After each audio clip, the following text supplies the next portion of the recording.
The first time we came here.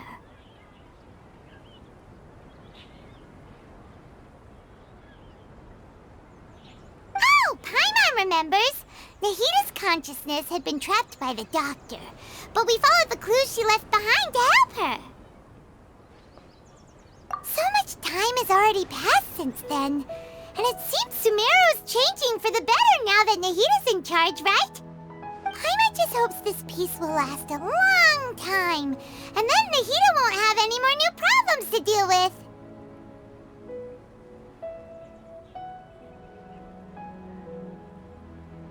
Yeah, guess you're right. We somehow always find ourselves right in the thick of it. Who knows what will happen next? Come to think of it, maybe it's all because of you. Maybe you're just a magnet for trouble.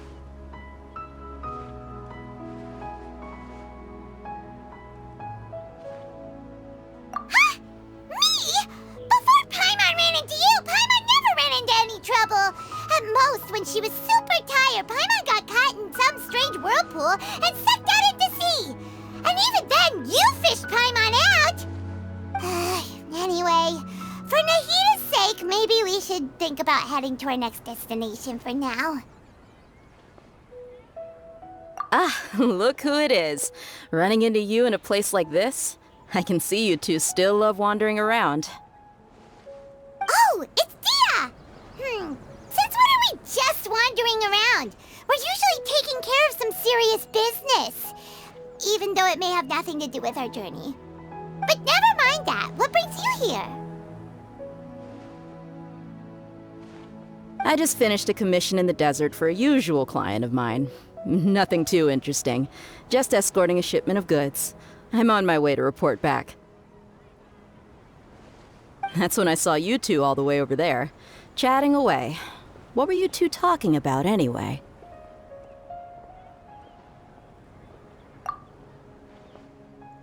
Huh? You serious?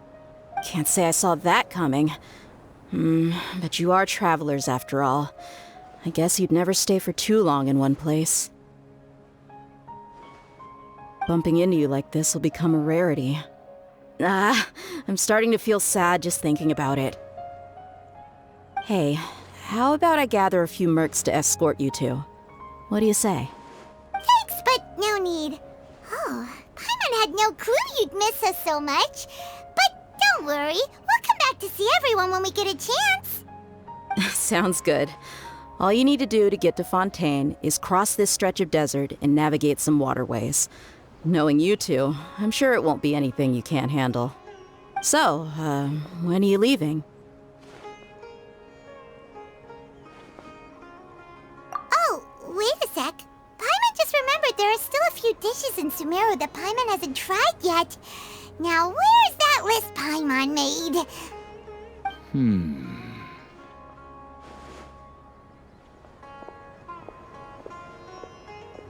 I see. Guess you won't be needing a going-away party or anything. It's sad enough to see you go like this. Though, now that I think about it, Sumeru wouldn't be what it is today without you. Seems true heroes always prefer leaving quietly. By the way, should we go say bye to Nahita?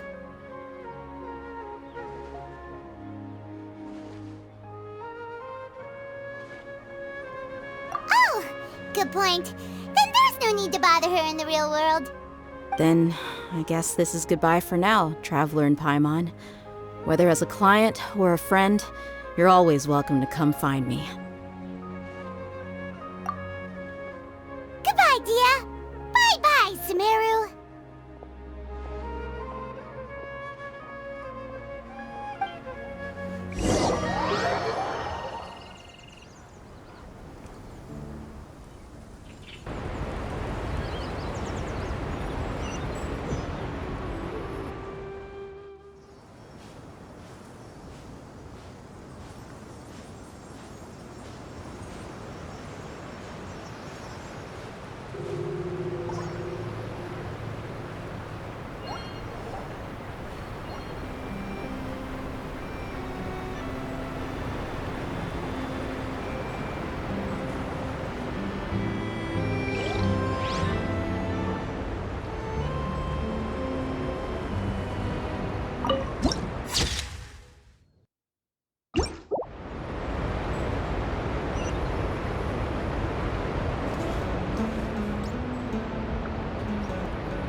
Sand and water, we finally made it! Oh, this must be Fontaine's port. Wow, everything looks so advanced in Fontaine. Paimon's heard that the industry here is extremely developed, and there are all kinds of unusual machines. Just seeing the sights as a tourist is nice, but maybe it would be better if we found something to do. What do you think? Good idea! Nahida gave us loads of useful information. Seeking out the Seven is probably still our best source for information at this point.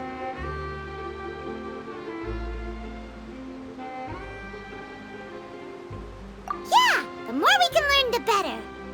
So, what do you think the Hydro Archon's like? Will we get along? Nahida said that she has a very unique personality. Whatever that means. To learn about a nation's god, start with the nation's people. There seems to be some locals talking over there. Let's go see if we can join the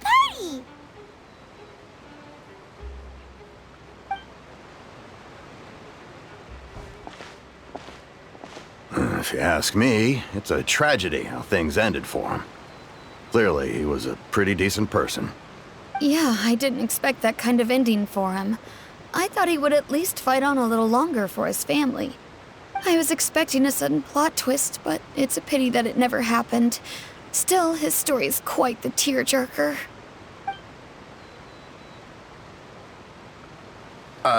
Excuse me. Can I help you two? I couldn't help but notice you standing here listening. Hi. We're travelers new to Fontaine, and we had something we wanted to ask, but you seem to be really busy talking about some kind of play, so we didn't want to interrupt. Play? Oh, no. We're talking about something that really happened. In fact, it's a case that was just heard a few days ago. Really? Like, a real trial? But the way you were talking about it and the words you used just now made it sound like some kind of story. Well, good tales are often based on true stories, aren't they? And what you see in reality may also be someone deliberately putting on an act while harboring ulterior motives. Whether something is true or not simply isn't that important. The main thing is whether the story being acted out on the stage is splendid enough. Oh, but it looks like you're not from around here. You probably don't know that the Fontaine Court of Justice is called the Opera Epiclese, or more commonly known as just the Opera House.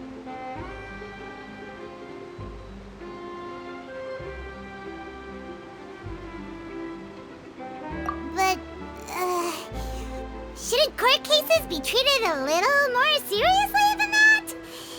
Not to question Fontaine's way of doing things. It's just that putting someone on trial is usually a very serious thing. No worries. Other visitors to Fontaine have wondered the same thing. You could say that we just don't want to waste the moving stories behind those cases. And as for your worries about whether the cases are treated with due reverence, we have the absolutely just and honorable Chief Justice Neuvillette, as well as the Oratrice Mécanique d'Analyse Cardinal. a machine created by the Archon. Between the machine and the Chief Justice, false charges and injustice are a thing of the past now. Pure trees? Is it some kind of machine, too? Oh, Paimon's curious. We should check it out if we get the chance. Wait, Paimon almost forgot to ask you our question. Do you know what we should do if we want to meet the Hydro Archon? Oh, that's easy. Just go to the Opera House. Lady Farina practically lives there. You could definitely say it's her biggest passion. Huh. I think what they mean is that they wish to speak with the Archon personally. In that case, I'm afraid it's going to be a tad more difficult. You'll have to make an appointment well in advance, and it'll depend on whether or not she has any time slots available. Huh. Is the Hydro Archon super busy taking care of official stuff? Wait, didn't you say that she's always at the Opera House? No. Lady Farina seldom takes an interest with the nation's affairs. The reason it's difficult to make an appointment is simply because she's incredibly popular. That's right. After all, she is the Archon.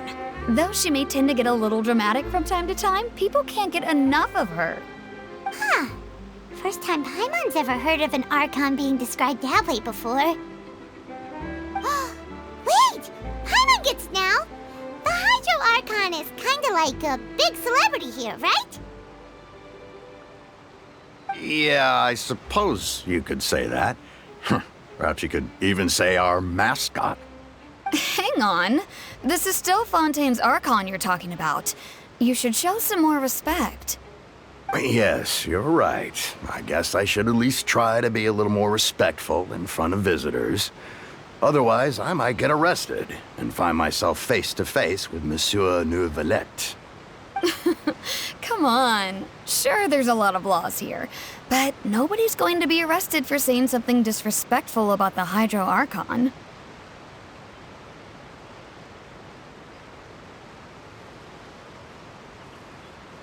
Alright, I think we get it. Thank you! At least we now know that we can find the Hydro Archon at the Opera House. But who knows how long making an appointment will take? Guess we could have a look around the city in the meantime. Hey! What are you looking over there for?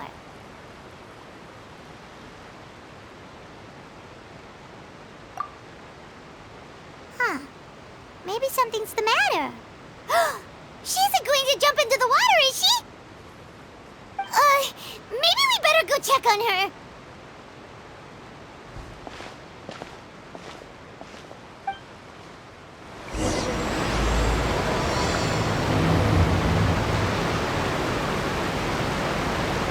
Hey, how about we get some tickets to the next trial? I think we'd better wait and see what kind of case it is first.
Hello there.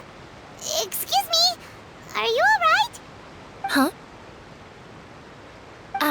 I'm fine. Thanks. Oh, okay then. We just noticed that you seem to be worried about something. About many things, actually.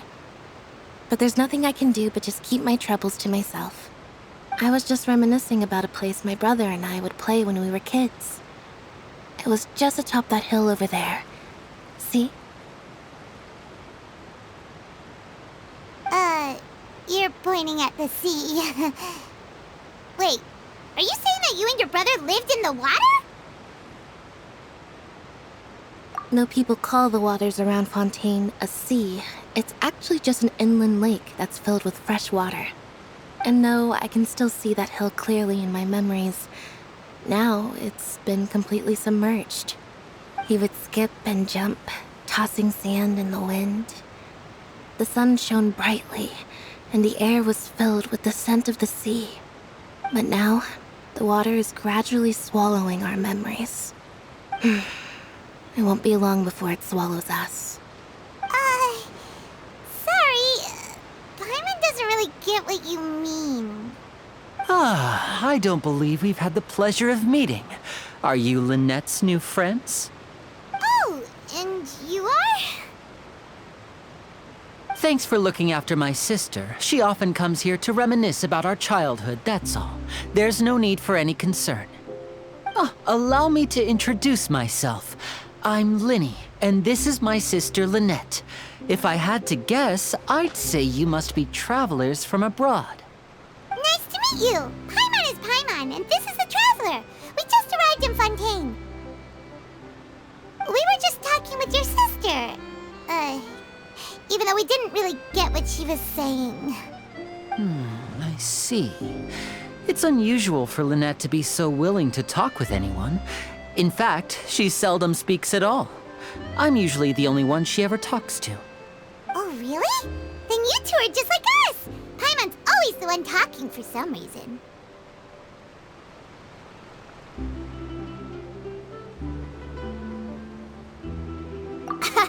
So that's how you think it is? I also think my brother can be too talkative at times. Seems you were right, Paimon. We are quite similar. So, what did Lynette mean just now when she said that the water is engulfing your memories, and that it won't be long before it engulfs you too? Oh, that. It's from a prophecy that's been circulating in Fontaine for some time now. Well, I suppose prophecy isn't exactly the right word, because that implies a certain amount of uncertainty. There's no doubt about what's happening in Fontaine now. Where to begin?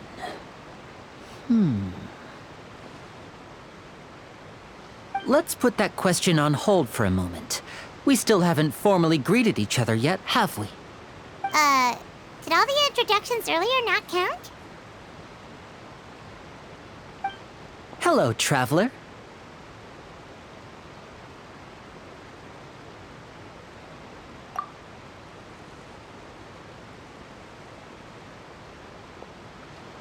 And hello, Paimon. Hey! Why didn't Paimon get a handshake? You're not poking fun at Paimon, are you? Please, don't take offense. Just consider it a sort of etiquette we have here in Fontaine when making new friends. You should remember it. It might prove useful. Oh, all right then.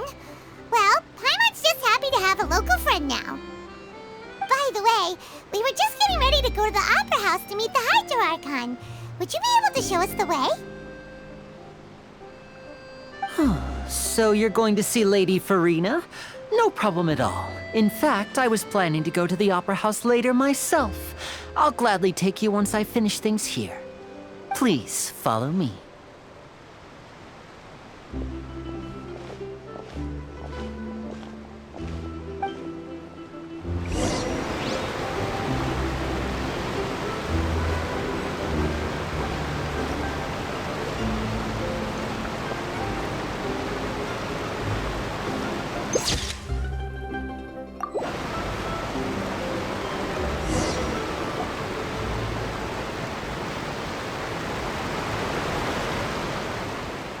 You said you were going to see Lady Farina? Well, it seems Lady Farina has come to see you.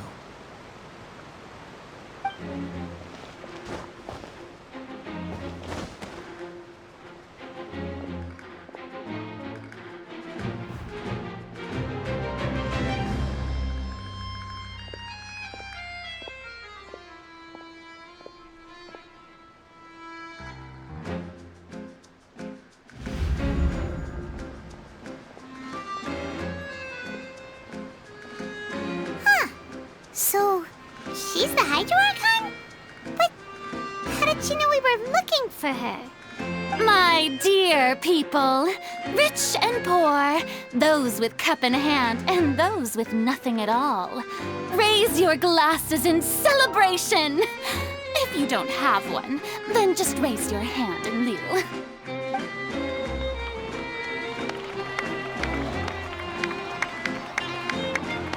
As you can all see, 2 unfamiliar travelers have arrived in our nation. Come, let us make a toast in honor of this traveler and her companion who have journeyed here from distant lands.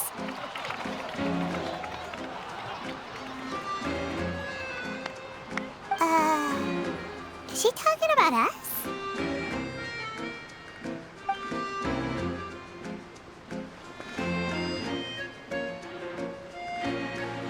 I've long heard of the turmoil and chaos you've left in your wake as you visited other nations.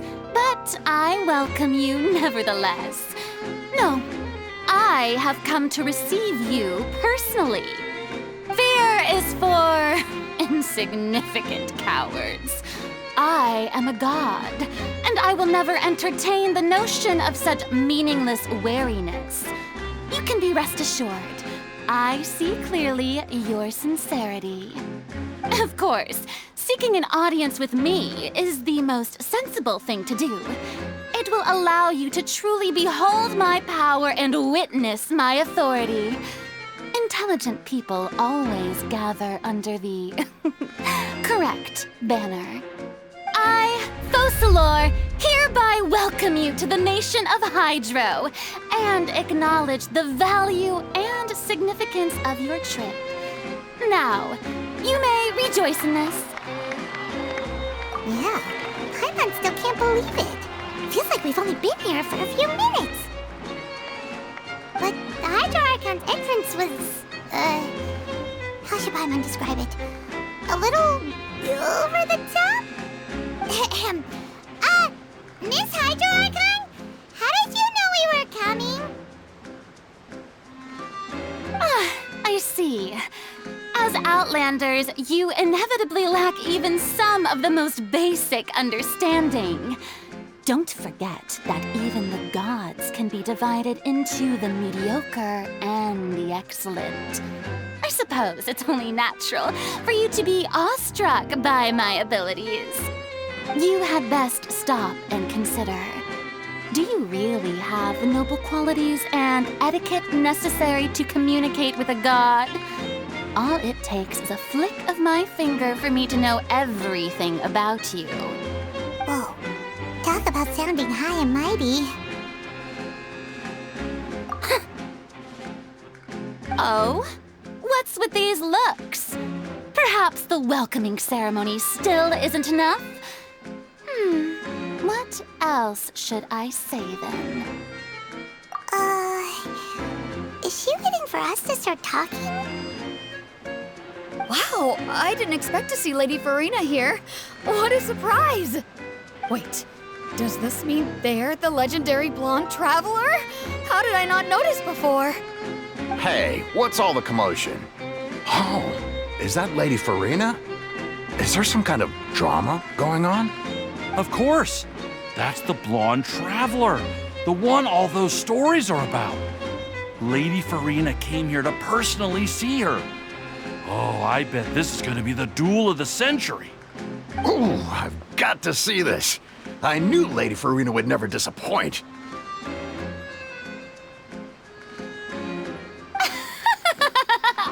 Yes, but don't get too excited now.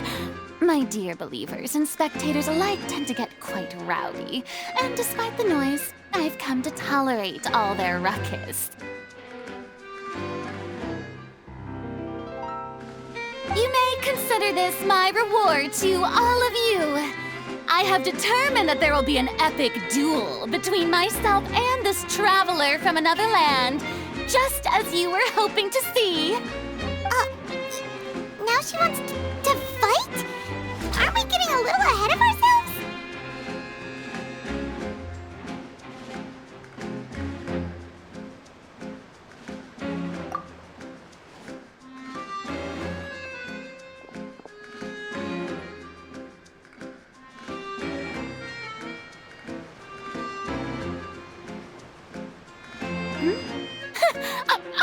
that afraid.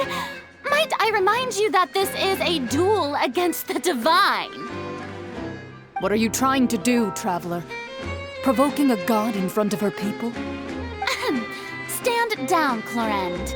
I admire her bravery. Few have the courage to draw their sword against a god. She is obviously a true warrior. Unfortunately, people nowadays only crave to be thrilled, and a mere duel will not slake their thirst for excitement. Huh. Yeah, she's right. Just a duel wouldn't be all that interesting.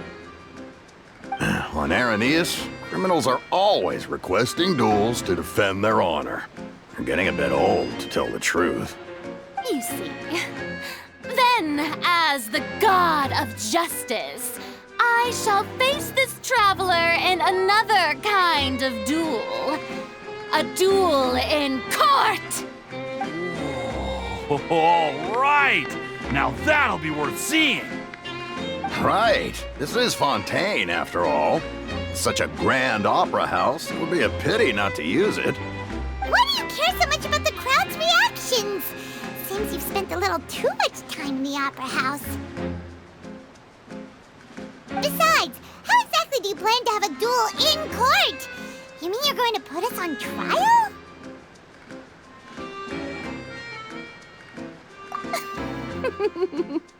Oh, we have reason to put you on trial. It's obvious, isn't it? According to Fontaine law, no one is permitted to release any flying objects within Fontaine city limits during the first 3 days of each month. You are clearly guilty of violating this law, no? Oh, so that's what they've done wrong. That's our Lady Farina. No one knows the laws of Fontaine like she does. You call that obvious? What kind of law is that? Wait, flying object? You mean Paimon? Precisely! Now, if you two have no objections, then in the name of the Hydro Archon, I order your arrest. My apologies, Lady Farina. I don't mean to spoil the fun, but if you would allow me to interject, I don't think that Paimon here meets the definition of a flying object. You tell her, Linny! Finally someone who's not crazy. How could anyone call Paimon a flying object? Great magician Linny, my beloved citizen. I'll permit you to object, but how exactly do you plan to prove your claim? As a magician who just rained on your parade, I naturally should shoulder the responsibility of saving the show. So, with such an audience gathered here, allow me to perform a trick for everyone.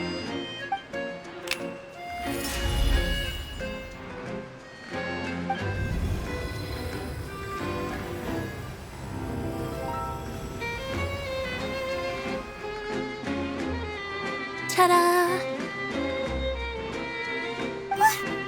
What's that on Paimon's back? Hey, when did you do that?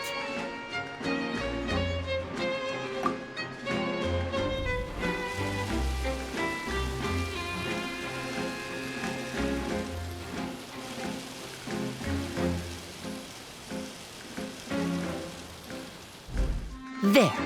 As you can all clearly see, Paimon should be classified as, well, something like a balloon. This rope has been in the Traveler's hand all along. It was just that no one could see it before. Huh? You call that magic? You've got to be joking. I thought it was pretty good. Nice one. Huh. I'm not sure what to think. It seems Lady Farina's charges no longer hold water.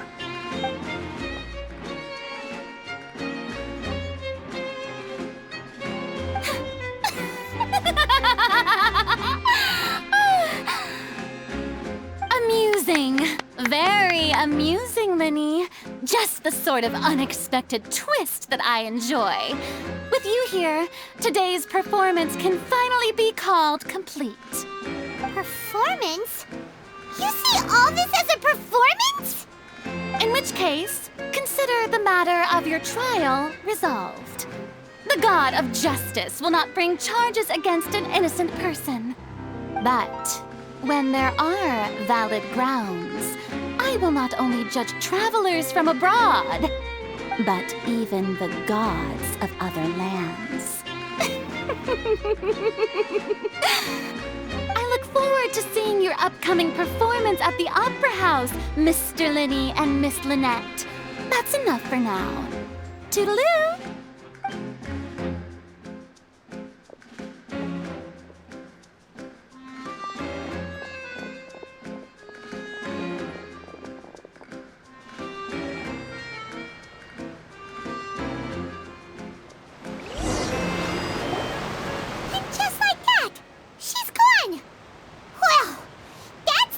Unpredictable Archon Paimon's ever seen. You never even had a chance to ask her anything. But that's a problem for future Paimon. That whole scene just now was really... Don't mention it. I just happened to remember that there was such a law, so I did a little preparation, just in case. I didn't think it would actually come in handy. So, now do you see what kind of god Lady Farina is?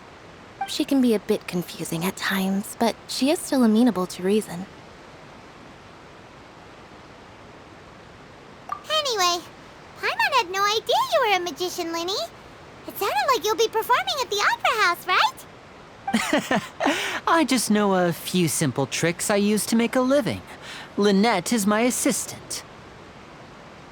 It will actually be my first time performing on the most prestigious stage in Fontaine, the Opera House.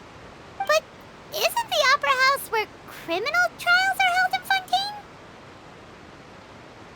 When there are no public trials being held, the Opera House hosts a variety of other performances. To the people of Fontaine, the line between a trial and a performance can be a little blurred. And speaking of performances, I would be remiss to forego this opportunity gifted by fate. Might I invite the two of you to see my performance? My brother's always excited to make new friends. Oh, sure. We don't really have anything to do now, and we wanted to go to the Opera House anyway. Splendid. In that case, why don't we go together? I'll show you the way. I just have something to take care of first. Oh, you really mean it? Then I'll take you up on your offer. This is a magical item known as a magic pocket. Perhaps you can help me distribute them to the people here. Huh? What are they going to use it for? About that... You asked me before about the prophecy, right? Let me start by telling you a little more about what it entails. I'm not sure exactly when it began, but a prophecy has been circulating around Fontaine. It says that every person in Fontaine is born with sin. No matter how the nation of justice holds trial after trial, this sin cannot be absolved. Until one day, the water levels in Fontaine will rise, and the sinful people will slowly be drowned. In the end, the people will all be dissolved into the waters, and only the Hydro Archon will remain, weeping on her throne. Only then will the sins of the people of Fontaine be washed away. That sounds pretty gloomy. Why are people in Fontaine born with sin? What is that supposed to mean? There are lots of guesses. Some say that the ancestors of Fontaine stole the power of the seas and stirred its wrath. Others say that the people of Fontaine never heeded the first Hydro Archon's warnings and offended Celestia. But here in Fontaine, evidence is what matters. There hasn't been concrete evidence for any of these claims, so they can only be regarded as conjecture. If even the people in Fontaine don't know what sin they committed, wouldn't it be better just to ignore the prophecy completely? Why bother feeling guilty all the time? That's exactly what the people did at first. But in the last few years, the water levels in Fontaine have actually started rising.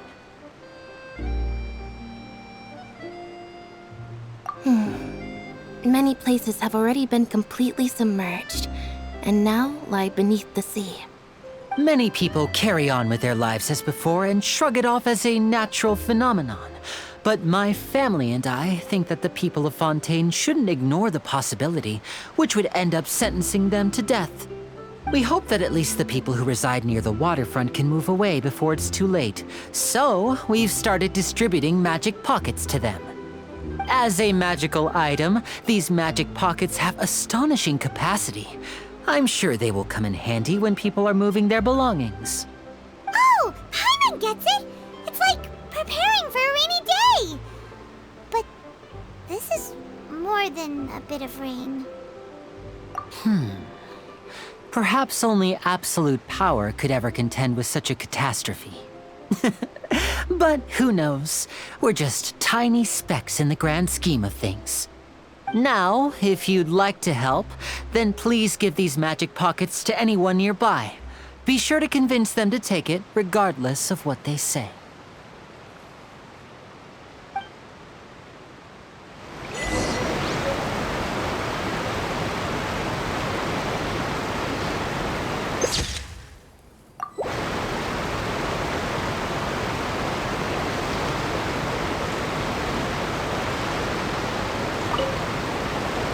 What's this? So you also believe in the prophecy. Keep it. I won't have any use for it. What? You mean you don't believe in the prophecy?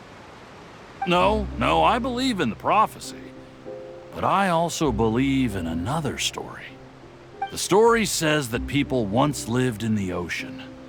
They were one with the ocean and couldn't live apart from it. But as time wore on, people desired to live on land and developed blood vessels, encapsulating the sea within their bodies. Thus could people set foot on land. So, if you ask me, when the water rises and takes us all, it'll be like we're going home. Oh, we hadn't heard that one before. But people can't live underwater. They'll die. You should probably still take it. All right, I'll take it. I guess I just feel that being dissolved into the water doesn't necessarily mean death.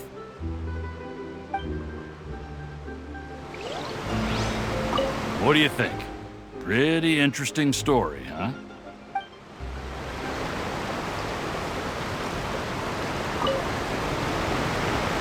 So you're the blonde traveler that everyone's been talking about.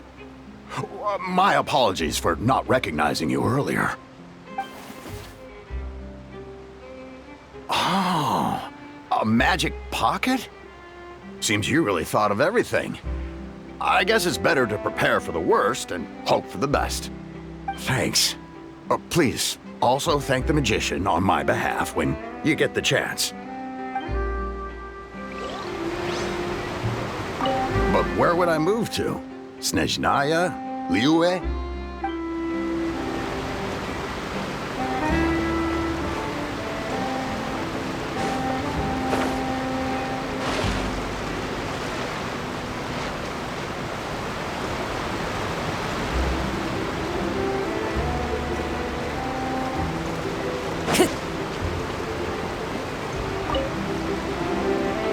Huh?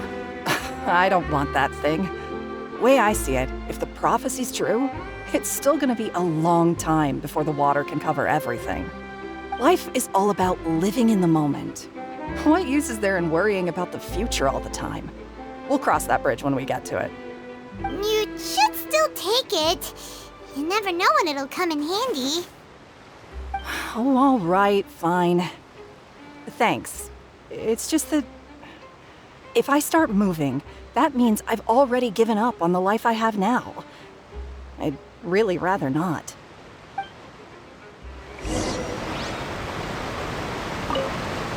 I really can't imagine what it would be like if things changed.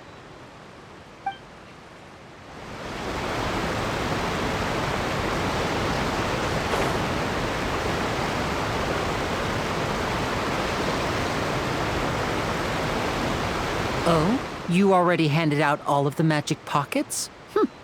That was fast. So, what did people have to say? I bet you heard some, interesting opinions.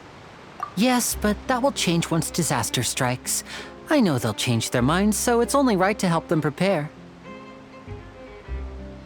Is there anything else you need to do before we leave? Yes, one last thing. I have the magic pockets made by a workshop in the court of Fontaine. Since we're out and about, I was thinking about bringing him some more materials. So, you want to collect materials? Just tell us what the materials look like and we'll help. Many hands make light work. Oh, that would be much appreciated. We'll need some Romaritime flowers. I remember seeing them near the waterfront on the east side of the harbor.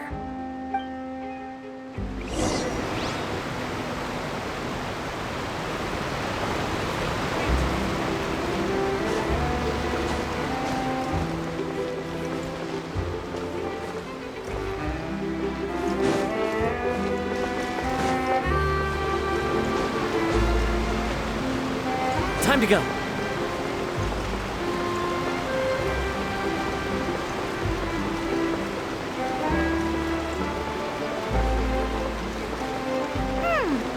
It seems we have to use Hydro to collect Romaritime flowers.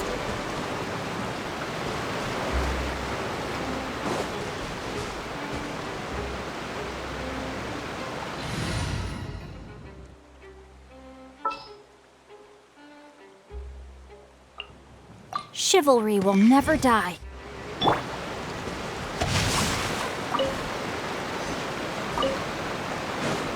Time to act.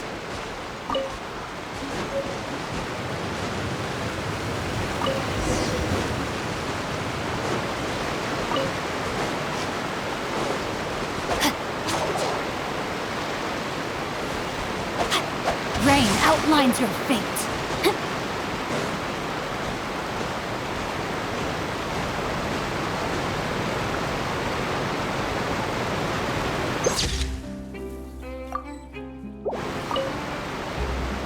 You made quick work of that. I can tell you're an experienced traveler. I've also finished collecting a few here. Maybe next time you'll feel like helping too, Lynette.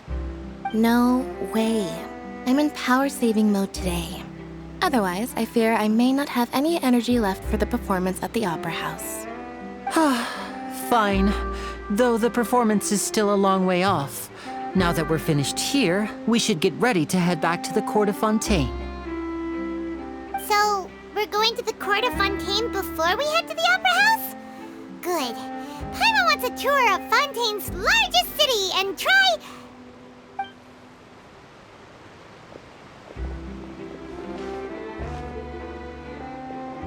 Wait, shh. Have you noticed that person over there? The young girl. Huh? What's wrong with her? Paimon didn't notice anything. She's obviously a thief. Magicians and thieves practice similar methods. We divert attention, and a distracted audience is one that won't discover what you're really doing. Watch her movements carefully.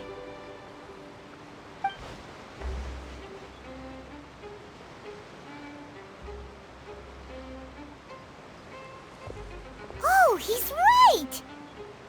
Shh, keep your voice down. We need to think of a way to catch her, but it seems she's very alert. Perhaps we should split up. You two can ride the lift over there and wait up top. I bet that'll be her escape route if she tries to run. All right, let's go. Body and mind.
this is the spot where Linny wanted us to wait.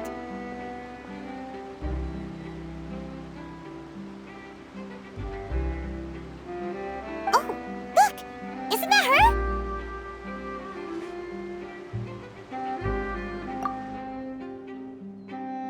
Oh no! Did she notice us? She started running the other direction! What should we do? Should we chase her?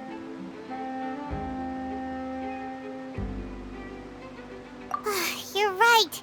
She might also be trying to lure us away.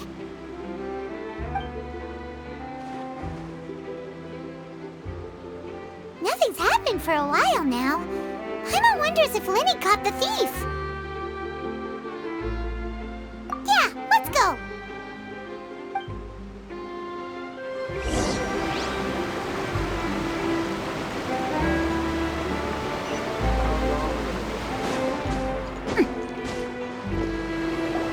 Are you sure that's all she took?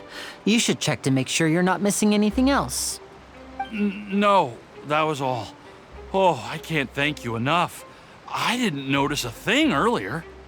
Anyway, I should be going now. Thanks again. Oh, were you returning what the thief had stolen? That's right. Pity I wasn't able to catch her. She distracted me by dropping the thing she stole on the ground. By the time I looked back, she was already gone. I saw the general direction she went, but Linny twisted his ankle, and I needed to make sure he was okay. Oh, did you get hurt, Linny?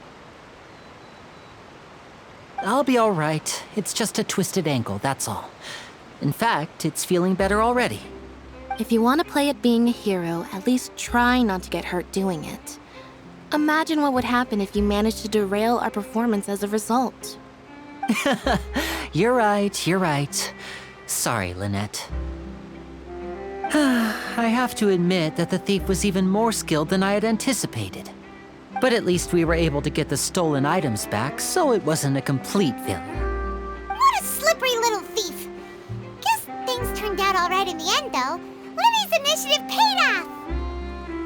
All right, let's put this little detour behind us. We should go to the Court of Fontaine now.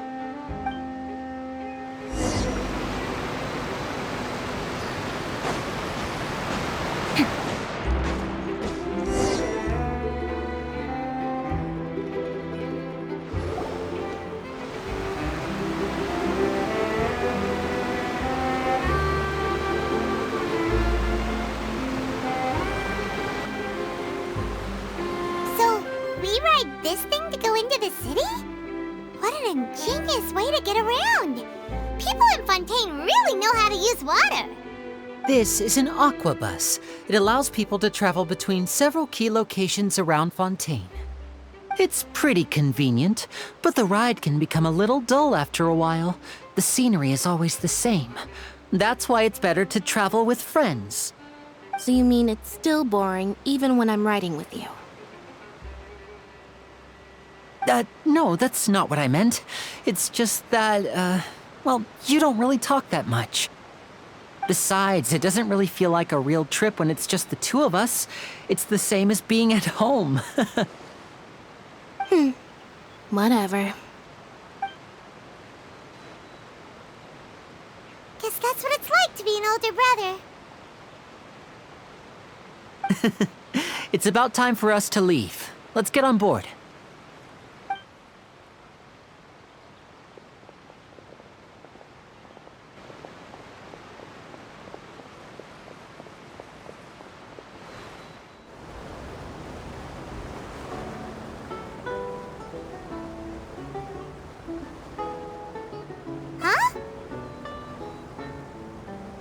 What? Traveler! Paimon! Charlotte! Oh, I never guessed I'd bump into you while riding the aqua bus. In the story of my life, this is big news. What are you doing in Fontaine? I didn't hear anything about you paying us a visit. Yeah, it's quite the coincidence. But as travelers, we're always on the move. It's not surprising that nobody knew we were coming. Though we still have no idea how the Hydro Archon knew about us. Oh, let Paimon introduce you to our new friends. Oh, no need for introductions, Paimon. I would recognize the great magician Linny and his assistant Lynette anywhere. I wouldn't be much of a reporter if I didn't know who they were. It's a pleasure to meet you. I'm Charlotte, a reporter for the Steambird. Nice to meet you. From the Steambird, huh? We've often relied on your paper to promote our performances. It's an honor to meet you. Now that everyone knows each other, Fontaine suddenly doesn't feel like such an unfamiliar place. So, what have you been up to lately, Charlotte? Any big news? Not too much. When there isn't any breaking news, I mainly cover the trials at the Opera House. You can still manage to keep readers' attention as long as you tell things from a clever enough angle, even if it's the same old topics. For example, reporting on how a scammer once deceived vulnerable girls into relationships, or how a financial criminal was once so poor that they ate a single piece of bread for 5 days.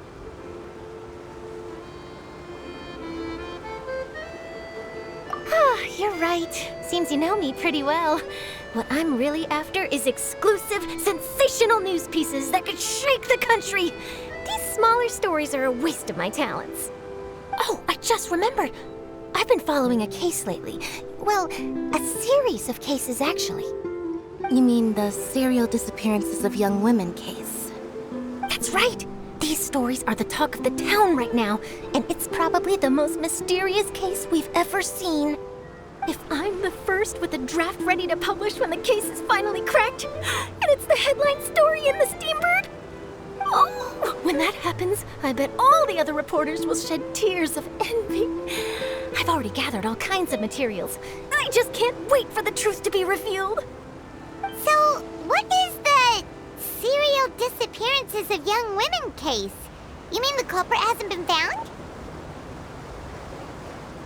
That's right. The first missing girl case happened almost 20 years ago. And ever since, after a period of time, another girl disappears. What the cases have in common is that the girls are all of a similar age, and that they've all vanished without a trace. But the scariest part is that to this day, none of the girls have ever been found. Many suspects have been arrested over the years in connection with this case, but shortly after each arrest, another disappearance would always happen.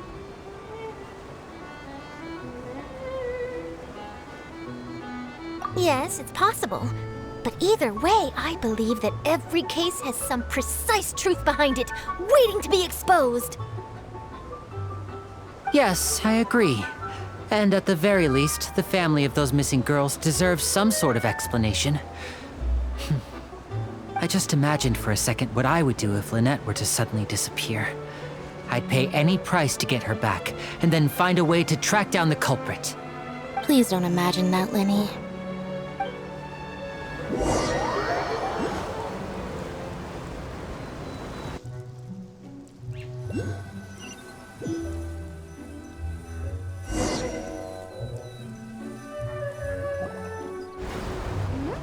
Hey, we're almost there! Look!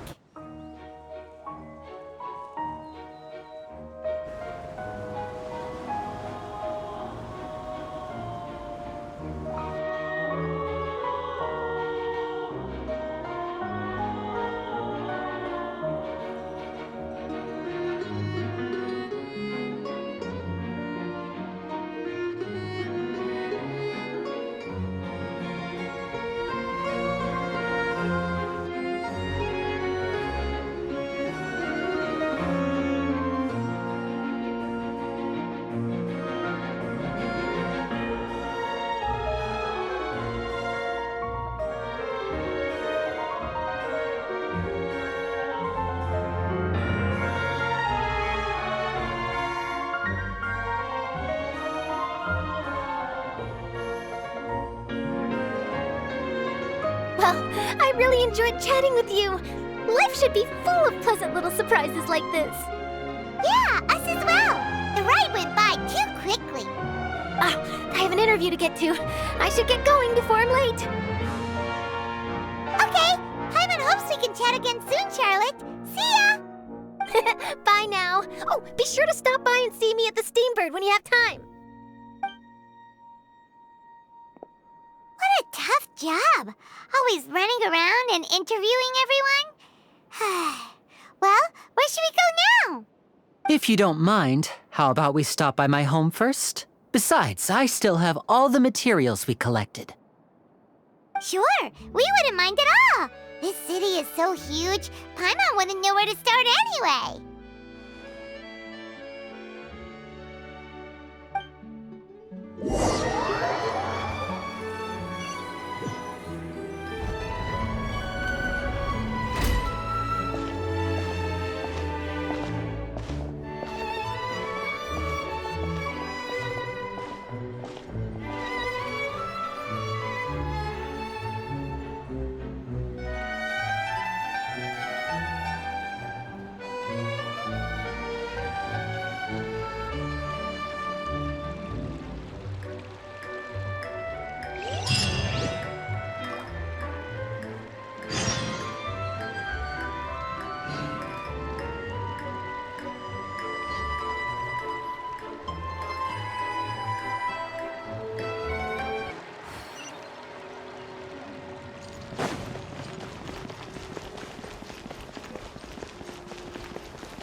This is our current abode. Ah, Fremine, you're home. Where did everyone else go? I have some new friends that I would like to introduce. Oh, they all just went out a moment ago.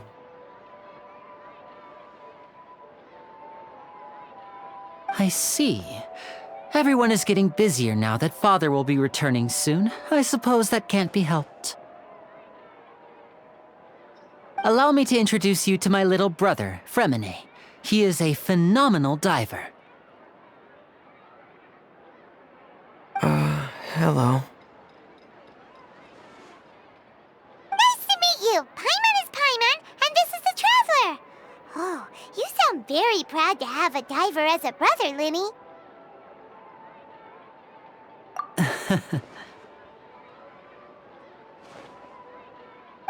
Linny, could you come here for a moment?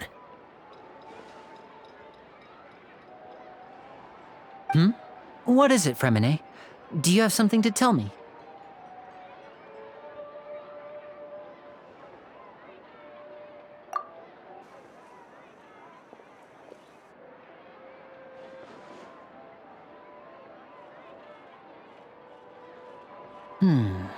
Okay, I see. Is everything all right? Oh, it's nothing. We were just discussing a little housework. Sorry for the interruption. Oh, before I forget, the Traveler and I collected more materials to make magic pockets. Were you able to get any, Fremine? Yes, I went diving and gathered lots of materials. I was about to give them to you. That's our Fremine, always quick with the underwater work. All right, I'll take these to the workshop.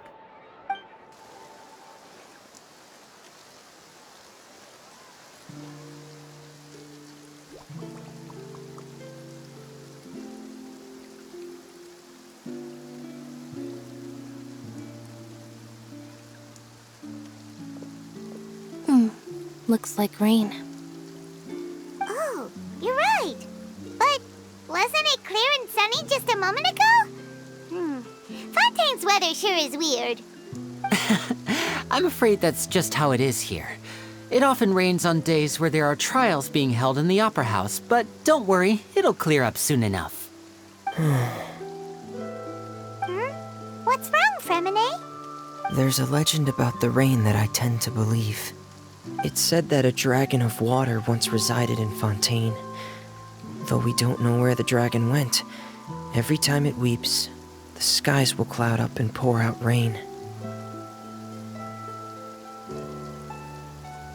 When I was a child, my mother told me that if I wanted to go outside and play, I should yell toward the sky at the top of my lungs. Hydro Dragon. Hydro Dragon. Don't cry.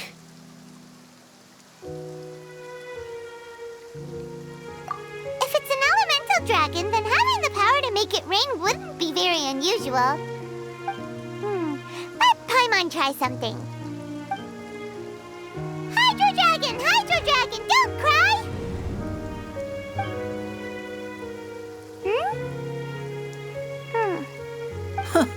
Doesn't seem to be of any use. It is just a legend after all. You know, you might be a more popular magician if you understood the concept of romanticism. Or could at least play along. Sorry. It might be because we've never met the Hydro Dragon. Perhaps it can't be comforted by the words of strangers.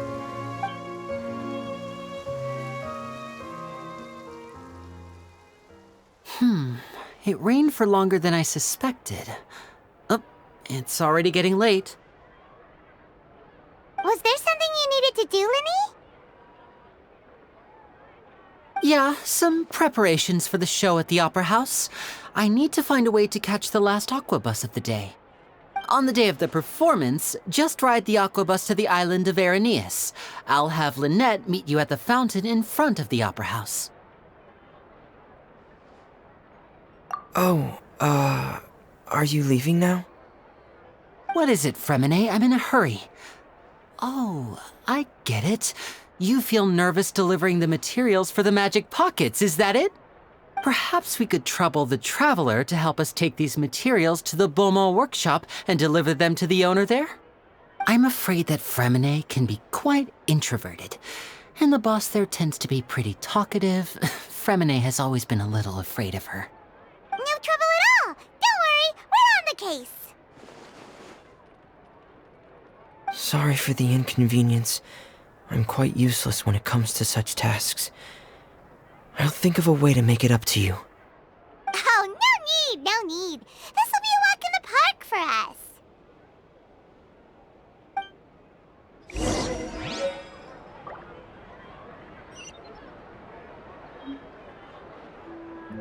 Thanks again, you two. I really can't deal with that lady.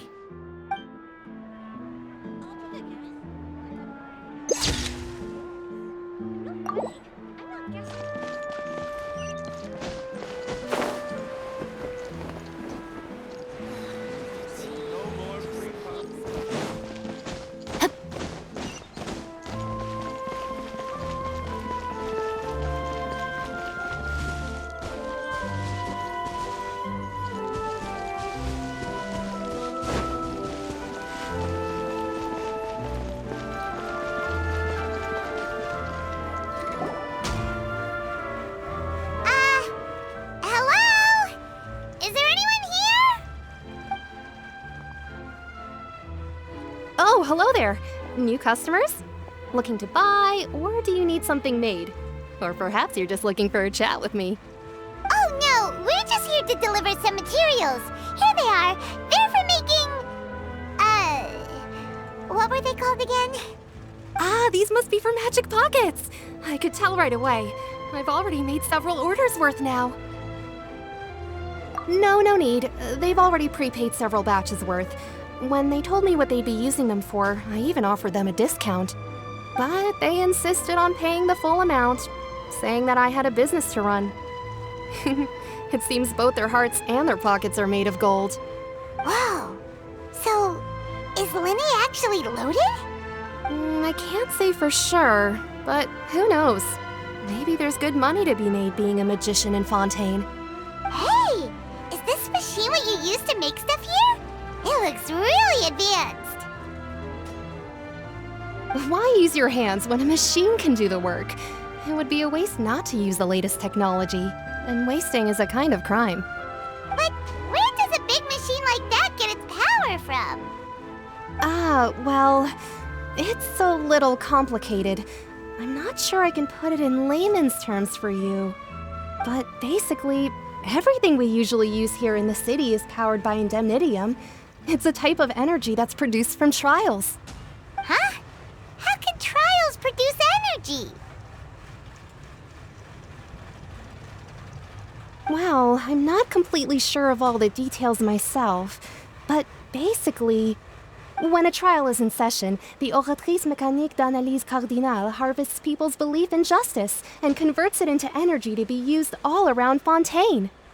So that's what its other function is? Paimon heard that the Oratrice was created by the Archon to make judgments. But Paimon still doesn't get it. How could something unreliable like people's beliefs be turned into a stable power source for these machines?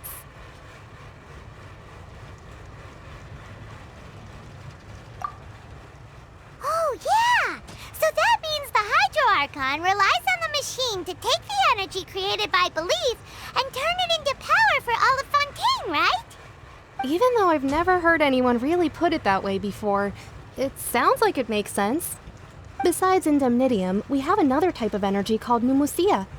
It isn't produced by the power of the Archon, but it is unstable by nature.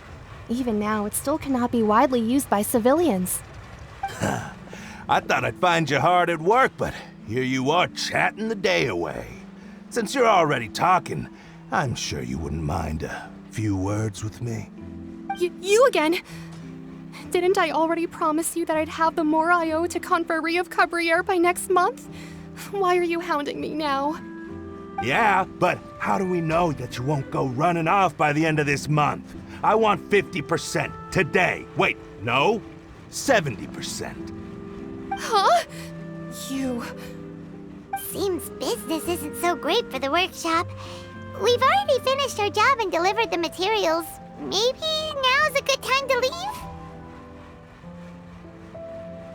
Hey, hold on! Before you go around trying to collect payments, why don't you settle your own debts first? If Confrérie of Cabriere wants to poach clients from Northland Bank, that's fine. But I'm afraid you still owe the bank a hefty sum of mora. So why don't we work things out between us first, before you get back to your little conversation here? You're from Northland Bank. But we said we'll pay everything we owe next month. Why are you hounding me now? Traveler, Paimon! I didn't think I'd run into you here in Fontaine. What are the chances? We're surprised to see you too! What are you doing here in Fontaine? You didn't want to stay in Snezhnaya? Long story short, I've already been in Fontaine for some time now, and honestly, things have been pretty boring. But it seems that fate brought our paths together today. Not only will I have some good friends here now, but ones who always seem to find trouble. Either way you look at it, it seems things are going to get a lot more interesting now. Pretty sure we'd want to avoid anything that you'd find interesting. Besides, our trip here has gone pretty well so far, right, Traveler? Hey, you, Northland Bank boy. Aren't you forgetting something? Don't interrupt. It's not often I run into the Traveler like this. Why don't you wait for me over there for a while? You kidding? Aren't you the one looking for us? You really expect us to sit and twiddle our thumbs while you catch up with your friends? Listen to me, boy. If you want your mora, fine. Why don't you come and take it? Hey, I just said not to interrupt. Oh, by the way, Traveler, the last time I took Tonya and Tusser ice fishing, Tusser said... Hey! That's way over the line! All right, boys, let's see who has to pay up now!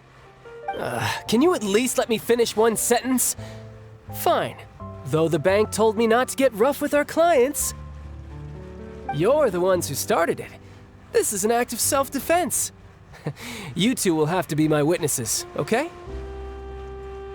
I'm sure this won't take long.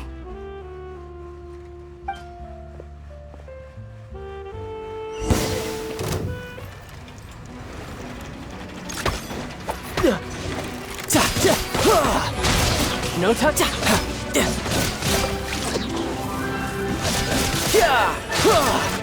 Who's next? Riptide.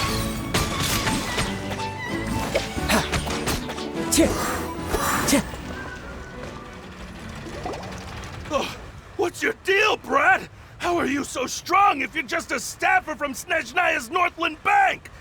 Wait, Don't tell me you're... Oh, now you notice. It's a little late, don't you think? Just make sure you understand that you don't mess with Northland Bank. Got it?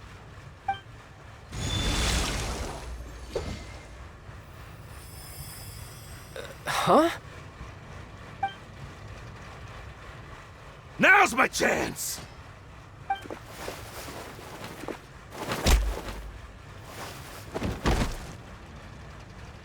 Huh.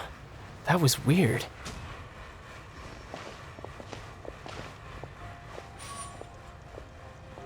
I'm not sure.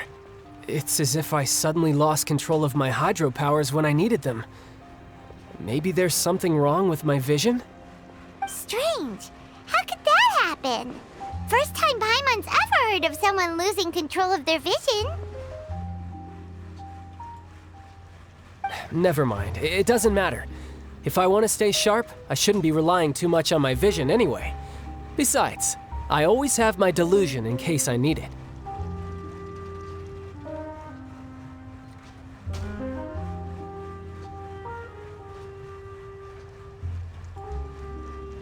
So what are you doing in Fontaine, child? I don't see its work for Northland Bank. Well, I guess it's because I've been in a bad mood lately. Huh? What kind of reason is that? Wait, since when do you feel down about anything? I don't know.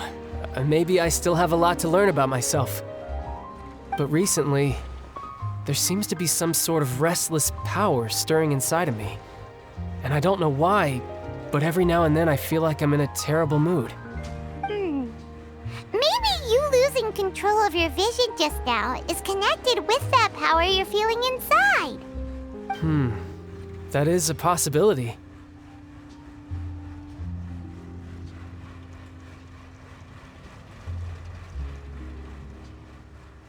I can't remember if I ever mentioned it before, but when I was 14, I fell into some unknown abyss. It was during that time I learned nearly all of my abilities. The one who took me under her wing and taught me was named Skirk. She was always quiet and very mysterious. Nobody knew where she came from or what she had been through, and she was always very strict when teaching me combat techniques. One time, I asked her why she was willing to take me on as an apprentice. From what I could make of her answer, it was because I had awakened it, and traces of it remained on me. She said that all my combat training would be useful in the future. But what is it? What did you awaken? She never explained that, but my guess is that it's related to a dream I saw when I had just fallen into that abyss. In my dream, I was in the deepest depths of the sea, and the boundless seabed was all around me. But in front of me appeared a whale that was so massive, I felt like I couldn't breathe. A whale? Oh, that sounds familiar! When we fought against you before, you summoned a huge whale that seemed to leap at us. Is that the one? That's just an abstract form of a whale that I create using my elemental powers. It takes that shape because the scene I dreamt of the whale has always been stuck in my mind. I'll never forget it. So you used the whale as inspiration for one of your moves? Huh. Seems a little twisted to Paimon.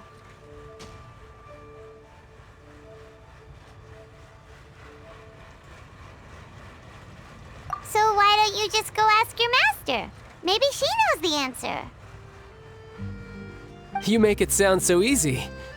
Ever since the incident I experienced there, I've never stopped searching for Master Skirk and that unknown abyss. But it's been years now, and I've still found nothing. There isn't even a trace of the place where I remember falling into the abyss. Oh, it sounds like some kind of ghost story. Yeah, I'm out of leads at this point, but there's nothing more I can do. It seems that strange encounters in this world tend to be elusive like that. Oh, seems the time really flies when I'm talking with you. I just remembered I have somewhere else I need to be, so I should get going. What? More work for the Northland Bank? And no, it's more of a personal appointment. Lately, I've been sparring with some of Fontaine's official champion duelists whenever I'm feeling bored. Official champion duelists? You mean it's their job to duel? Yep, in Fontaine, before a criminal goes to court, they're given one chance to defend their honor by requesting a duel with an official champion duelist. The champion duelists are all powerful fighters selected from among the nation's best. And the duel itself is a no-holds-barred fight with no specified stopping point. So engaging in such a duel is regarded as a symbol of defending your honor. If a criminal manages to win the duel, they'll be acquitted. But if they lose, they'll have no choice but to stand trial. And the worst-case scenario is that you're simply killed in the duel. Though it's rumored that Fontaine has a death penalty, from what I can tell, no one has ever been officially sentenced to death. So really, the only people who opt to duel are those who have suffered a grave injustice in being accused, or those who greatly value their honor. Otherwise, why gamble with your life? So, do many people actually get out of their trials by winning the duel? Apparently, it's exceedingly rare for anyone to actually win. Fontaine probably enacted this system as a way to show that the nation respects the honor of its citizens. Besides, none of the champion duelists are to be trifled with, which is exactly why I was itching to face them as soon as I got to Fontaine. Apparently the one I'm meeting today, Clorinde, is the strongest of the champion duelists. I had been asking her for some time before she finally agreed to face me today. Well, that's child for ya. Paimon feels like we heard that name somewhere before. Clorinde. Huh. Oh, before I forget, I want you to have this. Huh? Your vision? You're seriously just giving it away? I'm just worried that it could become uncontrollable again. I'd be pretty upset if it got in the way of my duel, so I think I'll be better off without it for now. Besides, I just need you to hold on to it for a short while. I'll come retrieve it when I have some time later. Paimon knows what you're up to. You just want an excuse to come talk to us again, don't you? Whatever gave you that idea? I'll be in touch later.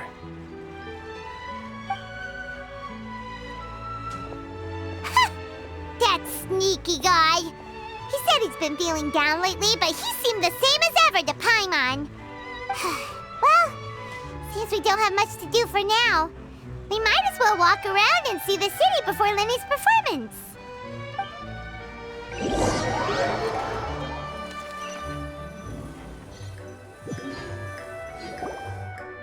Wow!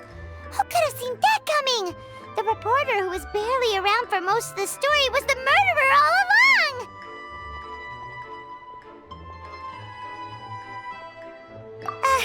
Sorry. Paimon was just surprised, that's all. Paimon never saw that twist coming. The murder mystery novels here are amazing! The whodunits here in Fontaine are a lot different than the light novels you see from Yai Publishing House. Both have their merits, but Paimon thinks this style of novels are more, well, novel. It's so exciting to reach the moment when the mystery is uncovered, especially in the one Paimon was just reading. You should buy a copy and read it too. Oh, sorry about that. Paimon will be more careful next time. Hey, shouldn't we be heading to the Opera House to see Linny's performance soon? It's almost time for the show to start, so we should get going. Lenny said that the Opera House is on Aranias, so let's go ride the Aquabus!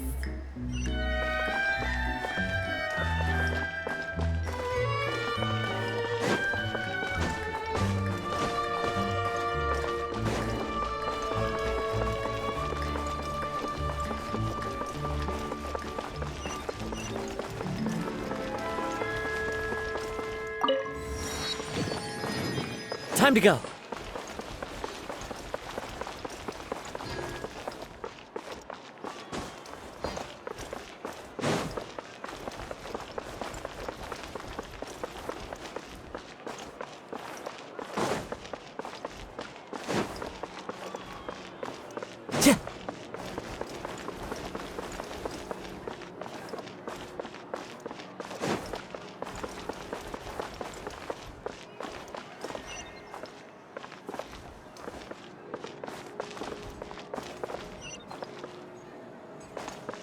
Time to go.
Welcome to the Navia line.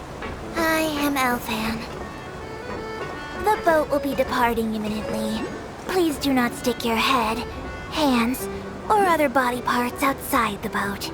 The Aquabus operator is not responsible for any accidents or injuries resulting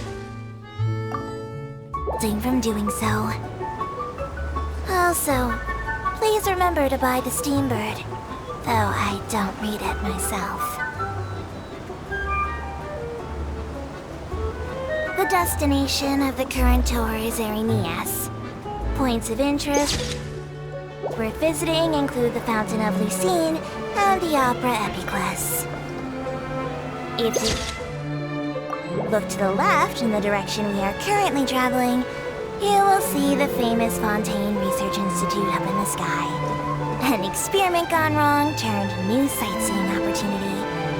Human ingenuity truly is a wondrous thing.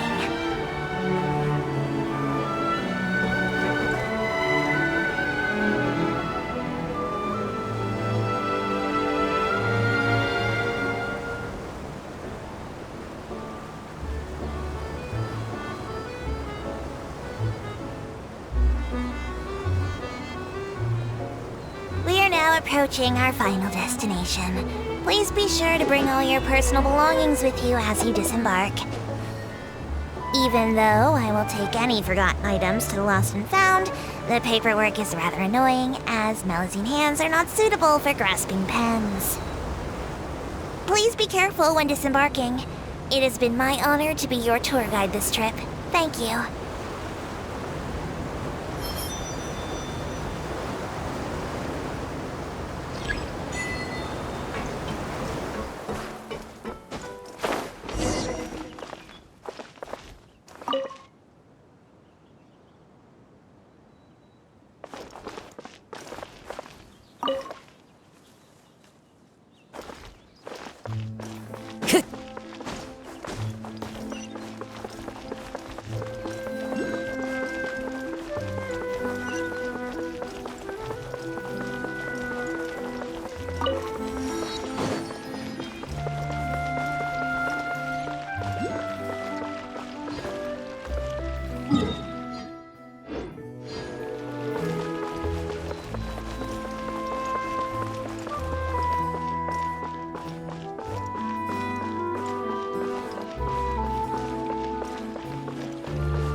time to go. I can't wait to see how this turns out. Whoa! Now this is fancy! The Opera Epiclese. What a place to hold a performance! No wonder Linny and Lynette were looking forward to it. Huh. Looks like there's a lot of people standing around the fountain up ahead. Oh, Archon, please bless us with a bright and healthy child. We pray. I don't know why you always feel the need to ask so much. I'll be happy as long as our child is healthy and lives a peaceful life. I guess if they're our kid, then there's no doubt they'll turn out smart. Maybe this is one of the customs in Fontaine. There sure are a lot of couples here. Vache.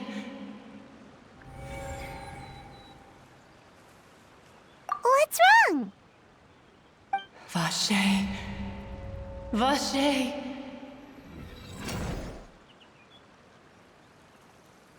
No, Paimon didn't say anything. Are you hearing things?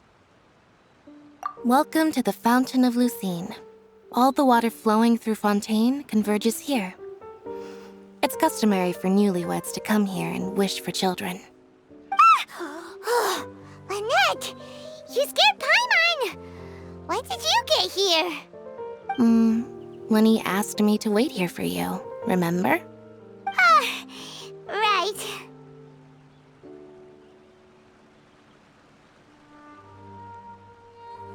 What do you mean? There are a lot of people here right now. Hey, you're not trying to scare Paimon, are you? Besides, it's the middle of the day. It's not the time for eerie things. I see. I might be able to tell you something that could help explain the voice you heard.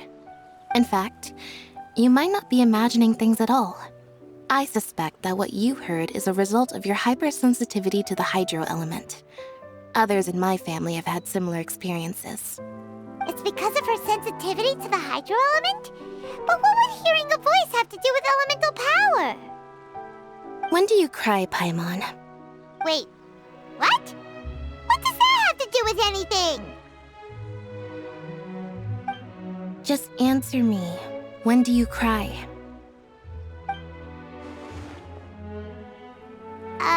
When Paimon's really sad? Oh, and when Paimon's super happy. Oh, and also when Paimon's really, really scared. Then you should understand that tears contain your most intense emotions. Like I just mentioned, the Fountain of Lucine is where all the flowing water in Fontaine converges. Even the tears that fall to the ground will eventually gather here. So maybe what you heard was the intense emotion coming from someone's tears. So, what did the voice say? Huh. If you were hearing their emotions, then Paimon wonders what happened to them. Rather than worrying about them, we should worry about my brother first. Don't let that calm look of his fool you. He tends to get pretty nervous just before a performance. So chatting with Linny might help him relax a little before he goes on stage. Oh, right. That makes sense. Let's go in and see Linny.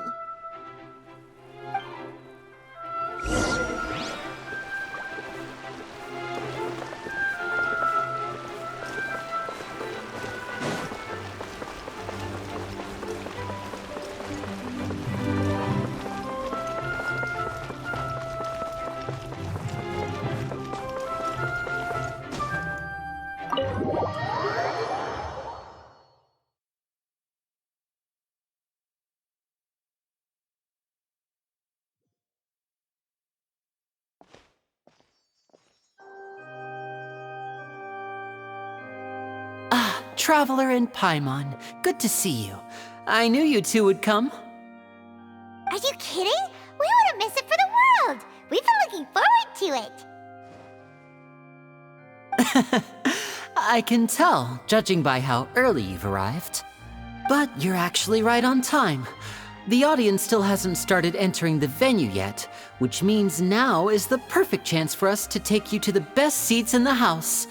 Wait just a moment, I'll fetch the tickets.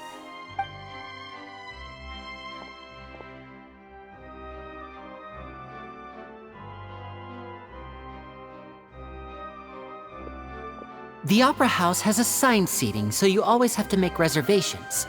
I've already reserved your seats, and here are your tickets. Ooh, front row seats! Thanks, Linny! Don't mention it. There's no need to keep thanking me. Hey, Lenny! Could you come over here and take a look at this? Oh, I'll be right there. Seems there's an issue with the stage props over there. That's Cal, my assistant, calling me. I'll go lend him a hand. Yeah, we'll just go to our seats. You go ahead, Linny.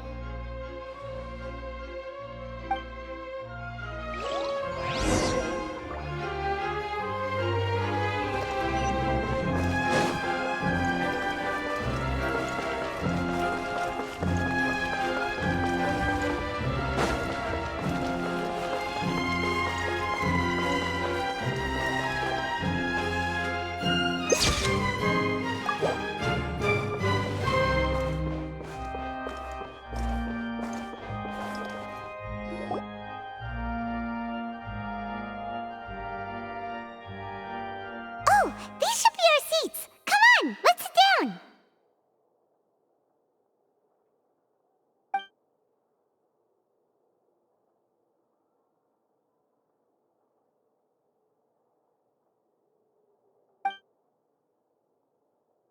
Uh...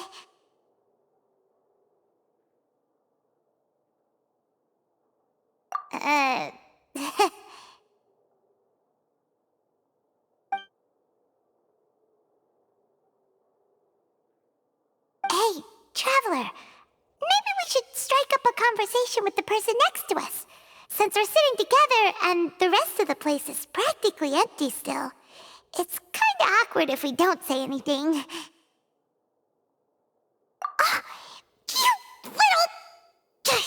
Of course you put this on Paimon. Excuse me, I did not realize you felt awkward. I am terribly sorry. I would be perfectly happy to chat with you if that is what you would like. Oh, so you heard all of that, did ya? Boy, you sure have good ears. Paimon thought she was keeping her voice down. Wait, that's not it, Paimon's... Sorry, Paimon's the one who was being rude, talking under her breath like that. So, let's talk, but, what should we talk about? Oh, Paimon's got it. You're also here early and sitting in the front. Are you a friend of Linny's too? A friend, you say? Well, if Mr. Linny would like to be my friend, I would be more than happy to reciprocate. Oh, so you're not friends with Linny then? Oh, this is getting more awkward by the second. Paimon nearly forgot to make her introduction. Nice to meet you. Paimon is Paimon, and this is the Traveler. We just arrived in Fontaine. It is an honor to meet you two. I have heard of your deeds across Tevat. And as required by proper etiquette, I will also introduce myself. I am... Oh, Monsieur Neuvillette! What an honor it is to have you here to see my show! Ah, Mr. Linny. I should say it is in fact an honor for me to see your performance in person. Wait, Neuvillette? Could he be... I saw you all chatting just now, but it seems you still don't know who Monsieur Neuvillette is. Allow me to introduce you to Fontaine's Chief Justice. That seat is always reserved for him. It wouldn't be too much to say that he's the symbol of justice and honesty here in Fontaine. Ooh, sorry for being so rude just now. Paimon had no idea you were such an important person. No offense taken. Being Chief Justice is merely what I do for work. Nearly every person has their usual reserved seat, so I'm not so special, really. And by the way, I should probably let you know, even though I would prefer not to. There's someone sitting up there in the VIP seats that has been striking a pose for quite a while now. I believe she is trying to give you a most elegant and impressive first impression. So I think you should take notice of her sooner rather than later, otherwise she may become flustered.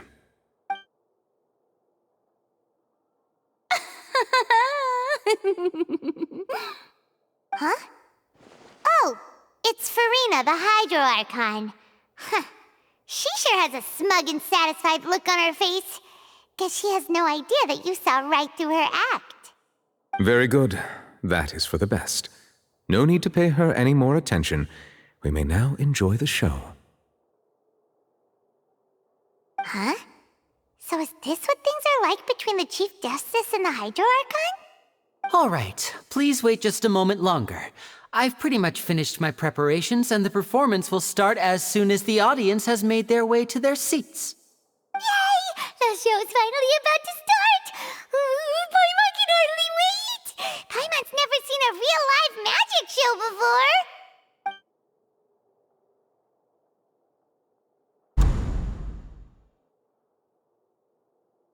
Oh! They're dimming the lights! The show must be starting!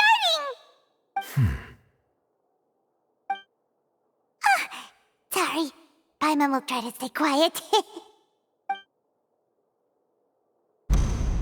Welcome, one and all, to the Opera Epiclese. I am the star of today's show, Linny.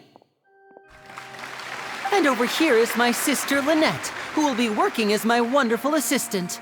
Please, let's give her a warm welcome. Hello, everyone. I know she may seem to be a little sleepy right now, but that's just a sign that she's nervous. Whatever. Now, some of you may be thinking, two vision holders who can freely manipulate elemental powers performing magic is not true magic at all. So, I would like to take a moment to assure you that elemental powers will have nothing to do with what you will witness on the stage today.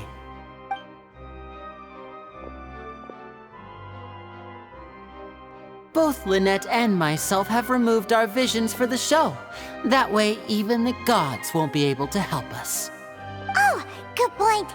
That's what makes the show real magic. Now, without further ado, let the show begin. Lynette will now exit the stage to make some preparations. I know you might miss her, but don't worry. She'll be coming right back on stage momentarily. Perhaps in an unexpected way. I'm sure she'll be stealing the spotlight soon enough. Oh, and before I forget, there's one more thing I should say. You never know what can happen in the blink of an eye. A magician's greatest skill is making things disappear or appear. The possibilities are endless.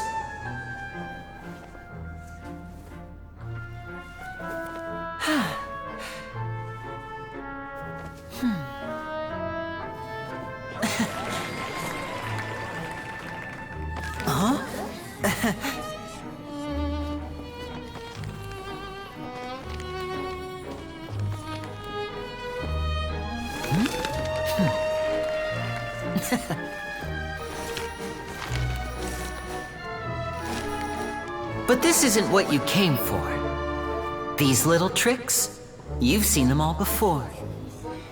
So it's time for something truly extraordinary, don't you think? This one's a little tricky.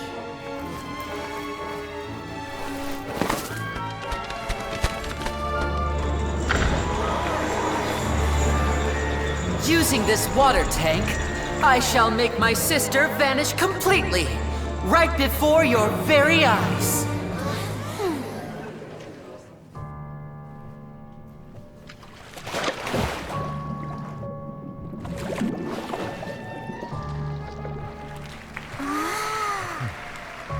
It's actually quite simple. She'll just turn into air bubbles and float right out of the top.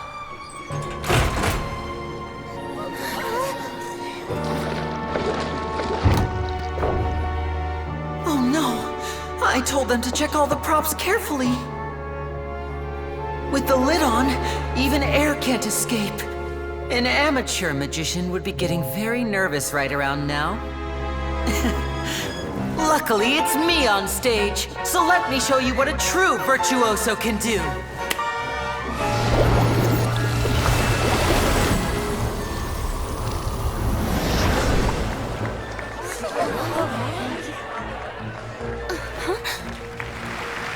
Lynette, are you still there?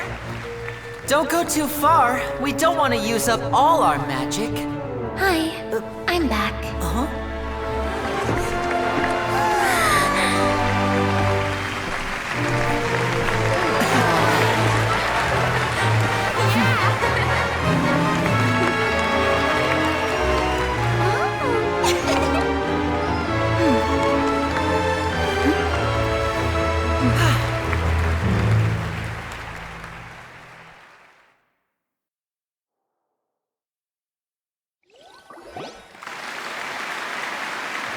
Whoa! What in the world just happened? How did he do that? Paimon didn't see him do anything! Wasn't Lynette inside the water tank? How did she disappear and then reappear out of nowhere? If we could see easily through his tricks, then that would mean that his skills are still lacking. To appreciate magic, you should focus on the show happening on stage, rather than getting caught up in trying to see that which has been intentionally hidden. Guess you're right. Paimon couldn't believe her eyes when Lynette reappeared. Amazing! Thank you everyone. I'm glad you enjoyed that performance. But our magical journey has only just begun. I've prepared even more astonishing surprises for everyone here. The magic of transformation and disappearance can go far beyond what you've just seen. I'm sure many of you are thinking that escaping the water tank was impressive enough, but Lynette is still my assistant after all. In which case, I have ample time to make all necessary preparations. So, for my next trick, I will require the participation of one lucky audience member. Please, if my assistants could bring out the magical boxes now. There are 2 boxes, and only 2 boxes. One is here, and one is there in the aisle among the audience. I'm sure many of our clever audience members have already guessed our next magic trick. A swap! Our lucky audience member and I will each enter a magic box. After 1 minute, we will each emerge from the opposite box. Now please, everyone pay very close attention to the box you see here. Don't give me any chance to make a move. Wow! How's he gonna do this? Hey, do you think this is all magic tricks, or does Lenny have actual superpowers? The lucky audience member will be generated by this random number selector. It selects numbers entirely at random. Even I don't know who will be chosen to participate. Now then, let's begin. Let me see. Oh, row 7, seat 3. Congratulations! You now have the chance to experience magic firsthand for an entire minute. Please, come forward. My assistant will take you beside the magic box. I'm sorry, it might be a little cramped inside, but no need to feel nervous. We've carefully arranged everything for you to be as comfortable as possible. You don't need to do anything, but no matter what strange things may happen, don't come out of the box. If the magic is interrupted, who knows where you might end up? You might even find yourself in the Fortress of Meropide. Oh, okay. All right. Before I enter the magic box, there is one more thing I need to ask the audience to do. Could you all give me a countdown? Like this. 60, 59, 58. Just keep counting down. You can go a little faster or slower if you like. I won't be able to see anything in the pitch black box, so I'll be relying on your voices to know when time is up. Oh, and no tricks now. If you quickly count from 60 in just 30 seconds, then I'll be in a tough spot. Ooh! Paimon kinda wants to count faster after hearing him say that! No, that won't do. I can see it in your eyes. You still can't be trusted. Let's practice together. Come on, repeat after me. 60, 59, 58. 60, 59, 58! That's right, perfect. Keep it going. All right, I'll see you all on the other side once you've finished counting.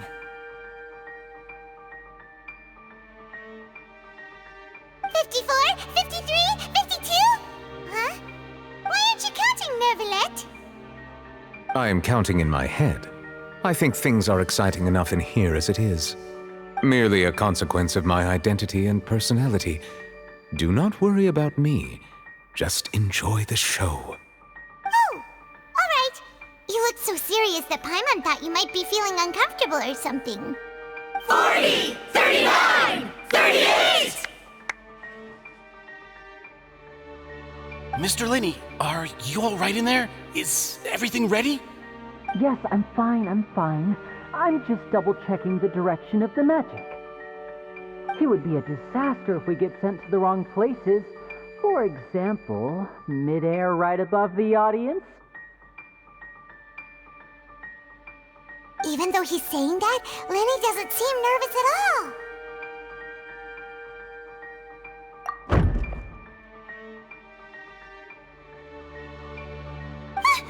What was that noise?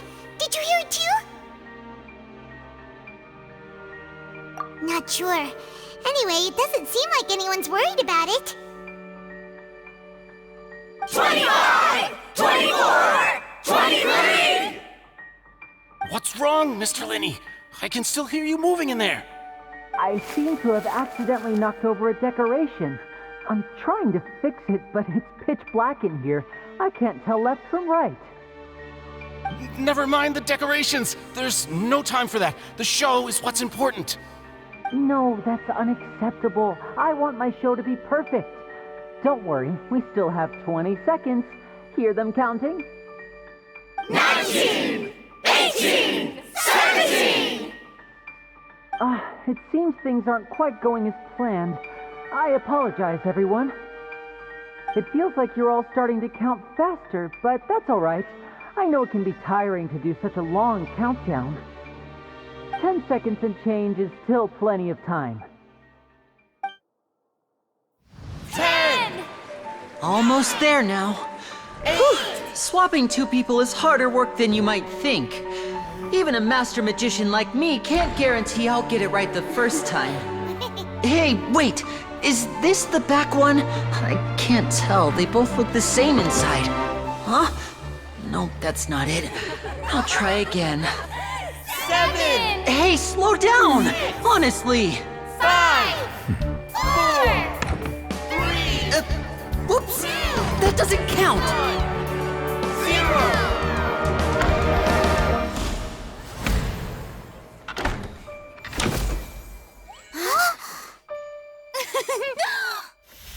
Ta-da!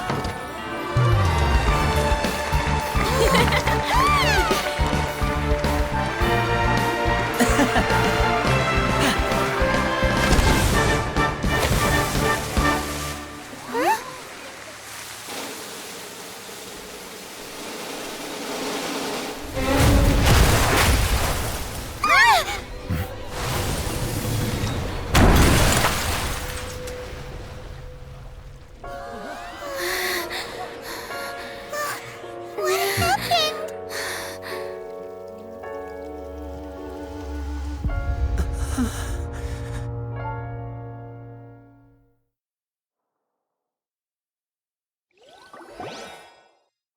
Huh? Is this part of the show? Mr. Lenny, you're going to use magic to fix the stage now, right? What happened? Oh no. Maybe this isn't part of the show.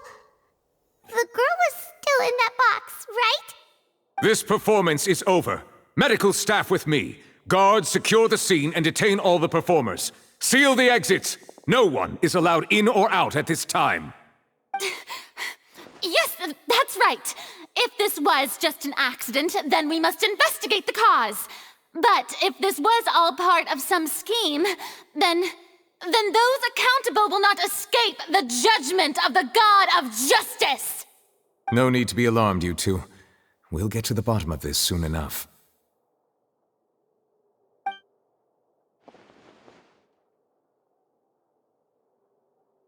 Unfortunately, the person who is in the magic box has been pronounced dead. His name was Cowell, one of the assistants in Linny's magic troupe. Apparently, the fireworks on stage ignited the ropes that were suspending the water tank, which then caused the tank to fall onto the stage. As of now, we are still not sure why we found Cowell in the box, rather than the guest from the audience. And after an initial search of the area, the guards have confirmed that the girl is nowhere to be found. It appears that this incident was not merely some mishap with the performance. And there are many indications that it is connected with the case of the serial disappearances of young women.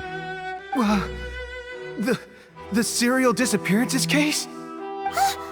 That's the case that Charlotte mentioned before! I know the truth. I can see through the whole thing.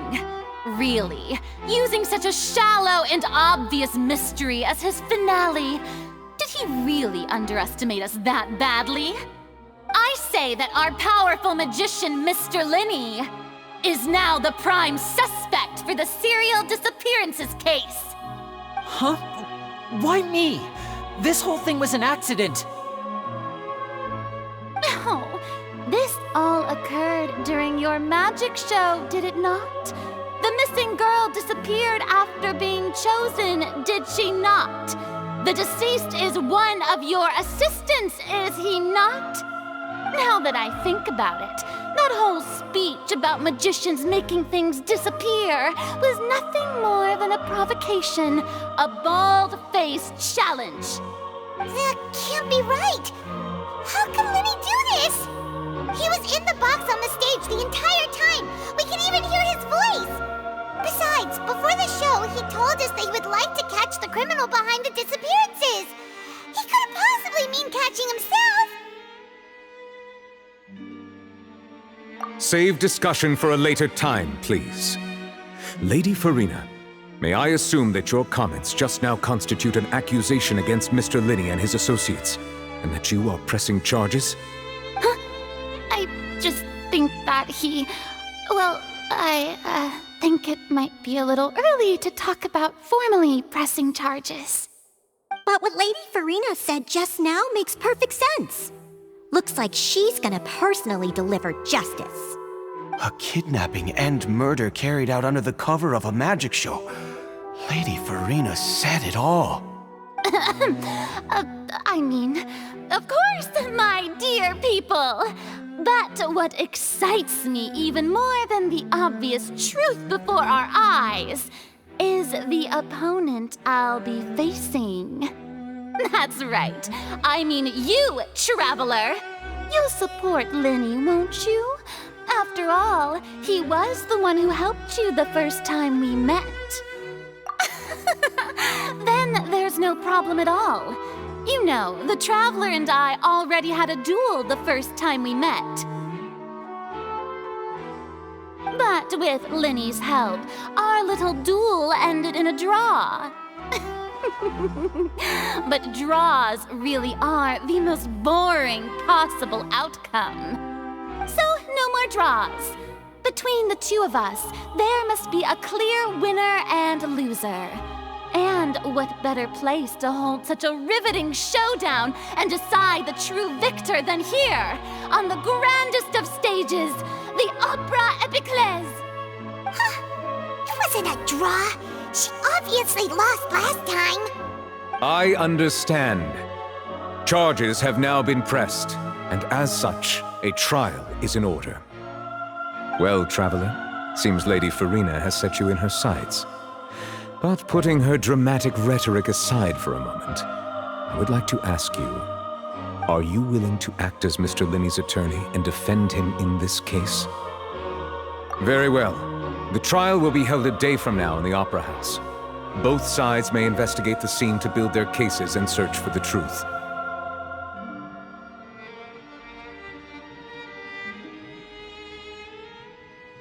Linney and his troupe are all potential suspects and shall remain within the Opera House. The audience may begin to leave in an orderly fashion once they have been cleared by the guards. A day isn't that long. Let's see what kind of case this big-shot outlander can build in such a short amount of time. I'm really quite looking forward to hearing it.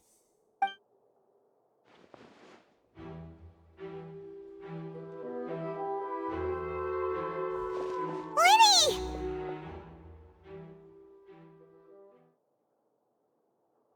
Sorry about everything that happened just now. Were you frightened? Of course! Who wouldn't be scared after witnessing an accident like that?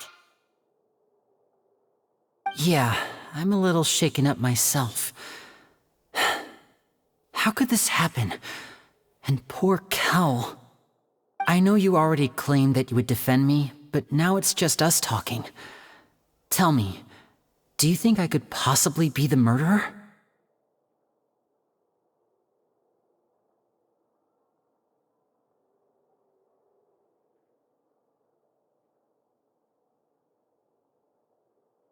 I understand. Even I'm not sure what happened, so I can only imagine how difficult it is for you to grasp the situation. I'm sure everyone sees me as the biggest suspect at this point. But if you ask me, the whole thing is mysteries layered upon mysteries, such that all that's left is confusion. I don't know whether what happened there on the stage was purely an accident or not, and I don't know why poor Cal was in the box. As for how that girl chosen from the audience could suddenly disappear, I'm afraid I don't have any answers either. If someone tampered with my performance, then we need to figure out what they did. Even a skilled and knowledgeable magician like myself couldn't pull all that off in just 1 minute. Which is precisely why we need to investigate!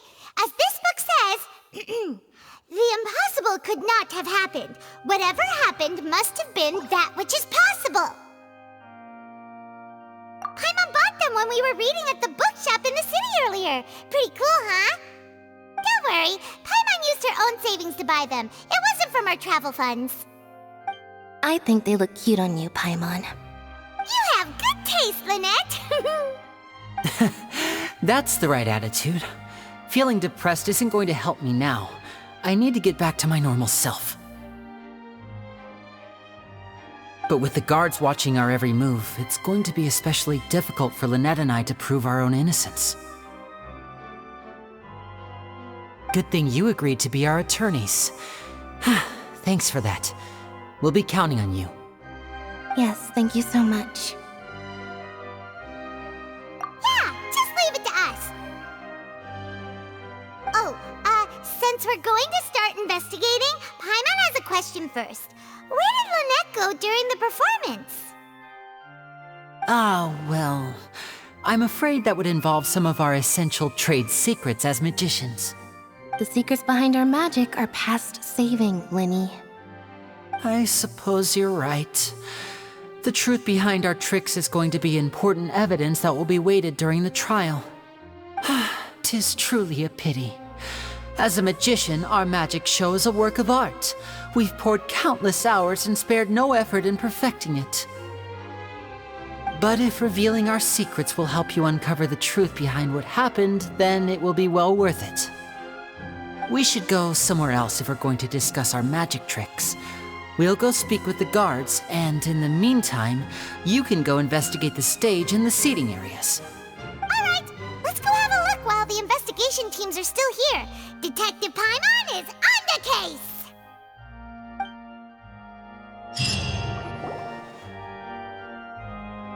Hello, officer. How's the investigation going? I see. You must be the traveler that Lady Farina mentioned. Listen, I'll be perfectly honest with you. I'd avoid getting mixed up in this whirlpool of a mess if I were you. Huh? What do you mean? Come with me and you'll see. The deceased is one of Linny's assistants, named Cal. Even though he hadn't joined the troupe long, he was hardworking and everyone generally liked him. The assistants are usually in charge of setting up and inspecting the props, as well as assisting with the show and keeping the crowd engaged. As you probably saw when you were in the audience, the water tank suddenly fell and smashed the box with Cowl inside it.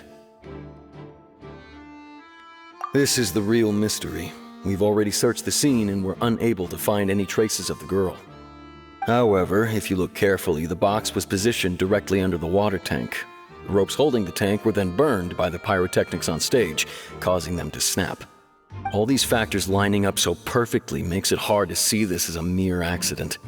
If anything, the more logical explanation is that the whole incident was intentionally planned, and Linny is the most likely person to have access to all these areas. But he doesn't have a motive!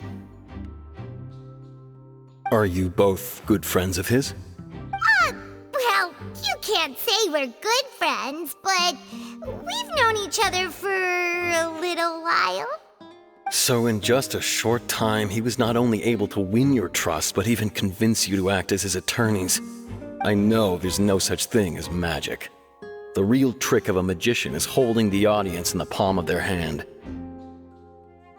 I've seen a lot of cases, and I can tell you that people are the least reliable kind of evidence. Sorry, I tend to be pretty straightforward. Just know that I'm warning you for your own good. Anyway, you may investigate the scene of the crime yourselves if you're curious. Who knows, maybe you'll be able to come up with some new evidence.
So this is the rope that broke and caused the water tank to fall.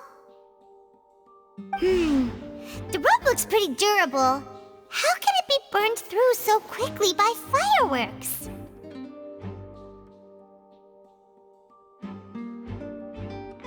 Why are you suddenly so serious, Traveler?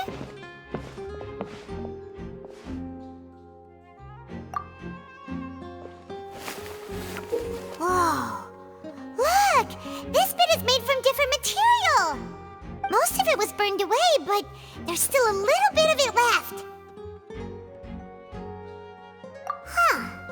So if a rope meant to hold something was made with that kind of material in it, then that means... Wait! Why don't you write all this down? Let's take notes!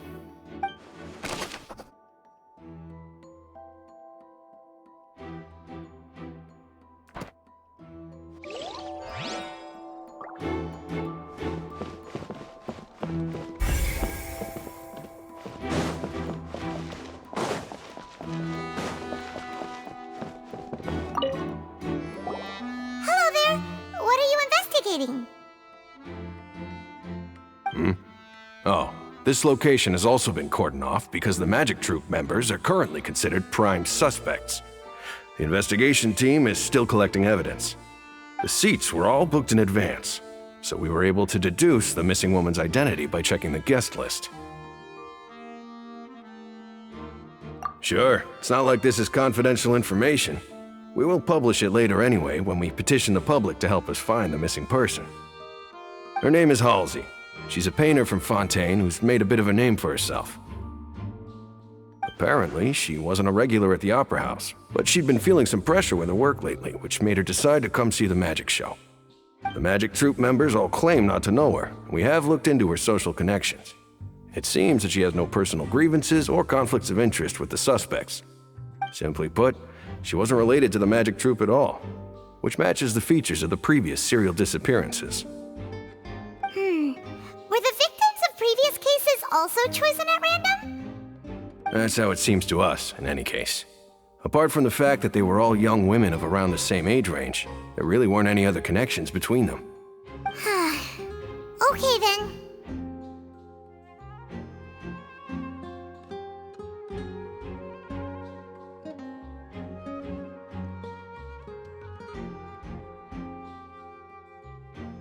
No need to be so formal. If you do happen to see the missing girl, please be sure to contact us. It is of utmost importance that we get to the bottom of these disappearances.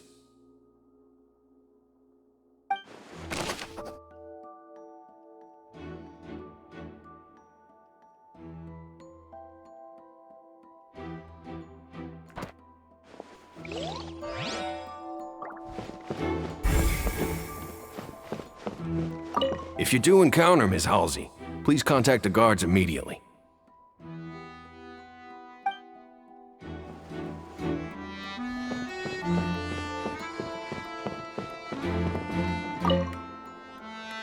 Go ahead, have a look around.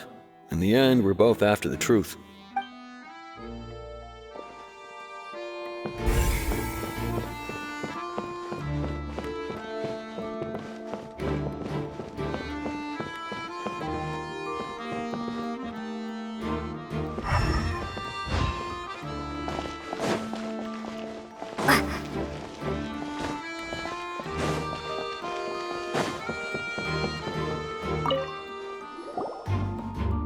The investigation team has some new findings. Turns out there's an issue with the random number selector after all. See, I told you. What if the machine picked some big guy's seat? You think the murderer would have still made his move then? Sorry to interrupt, but we're helping Linny and Lynette with their side of the investigation. What were you saying about the number selector? There's something wrong with it? You're trying to help them?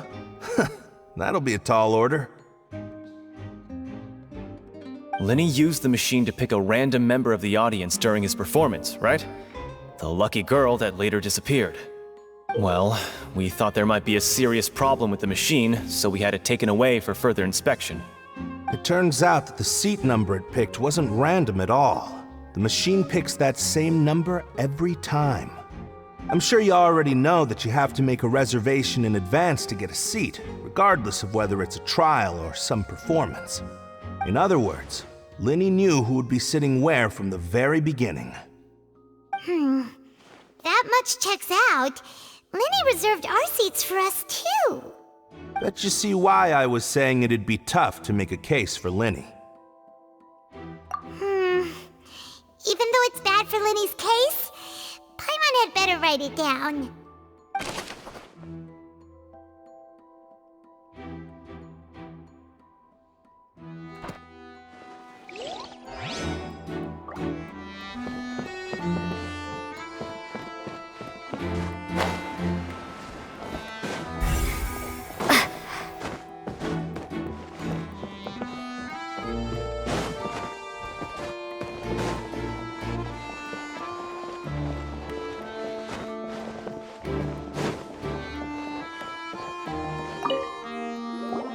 I see that you're investigating the area.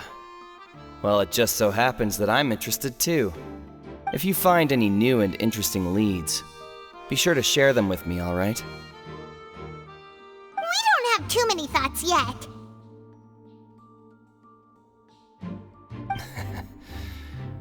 Then why don't I tell you my hypothesis first? The way I see it. And I'll start it with that loud thud. The thud?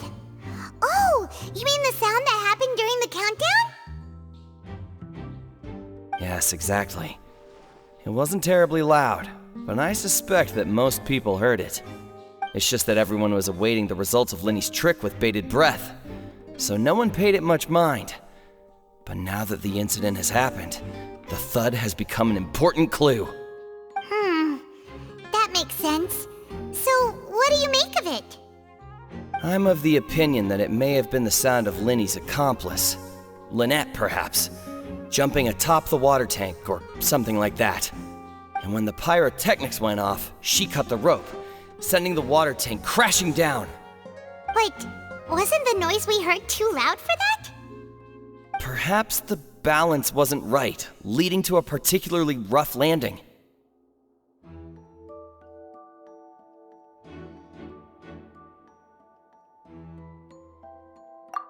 Oh, that's true.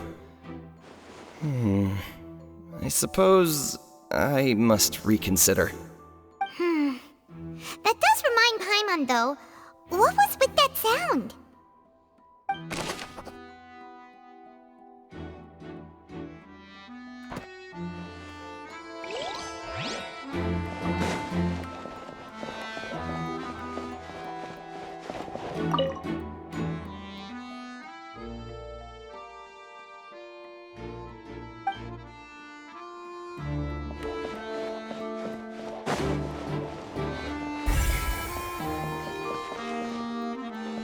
Linny's still talking to the guards. It seems he'll have a lot of explaining to do. I think someone will be assigned to monitor us later, but that's alright.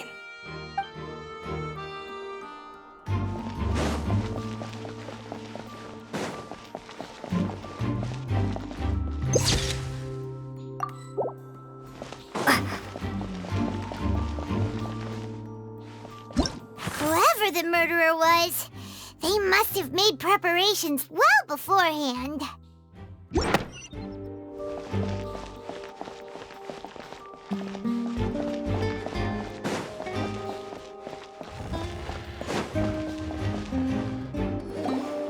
Hey, you! Yes, both of you! Over here! I've been keeping an eye on you for a while now. Huh? You mean us? That's right. If I'm not mistaken, you're also among those who wish to cut down the thorns and pursue the truth. No? And by the looks of it, you're not from Fontaine. Well, you're right on the mark about that one, but who are you?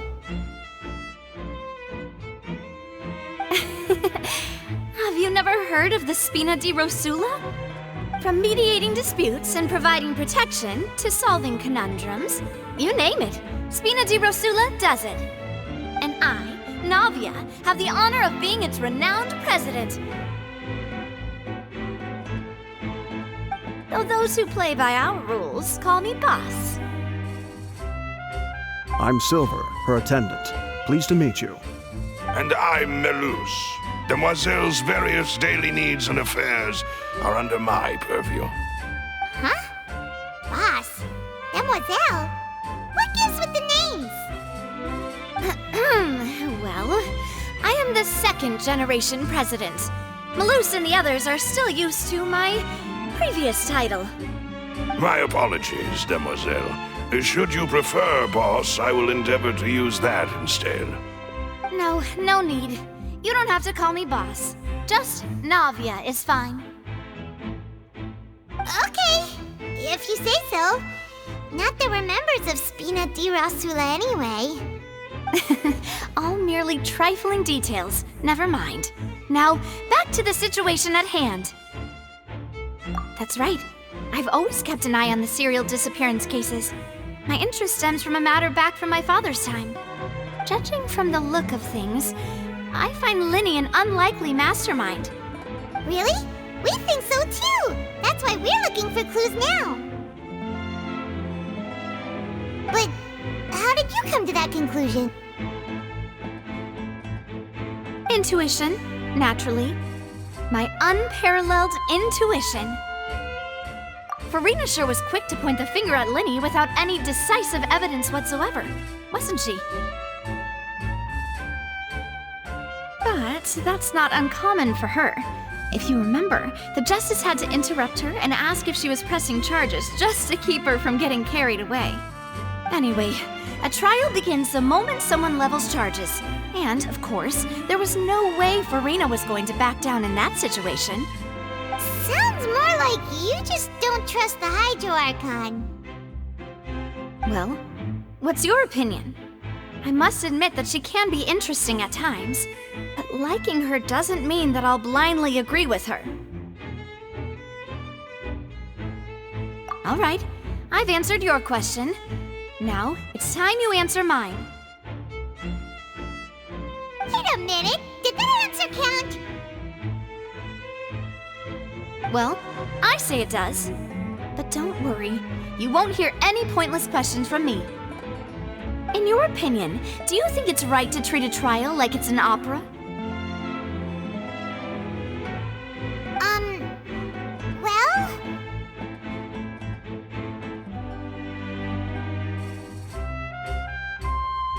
And why would that be?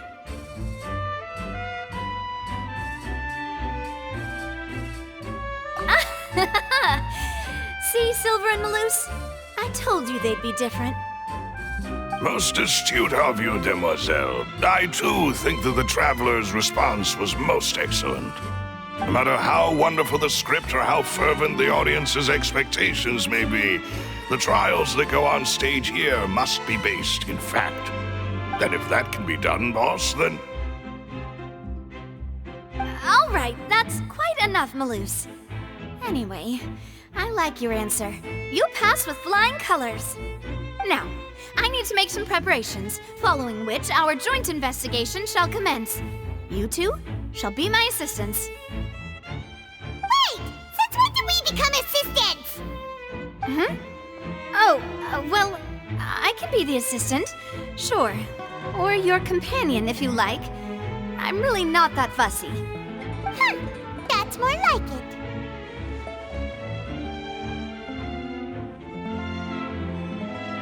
Far be it from me to brag, but I believe that Demoiselle's intuition will be instrumental in uncovering the truth.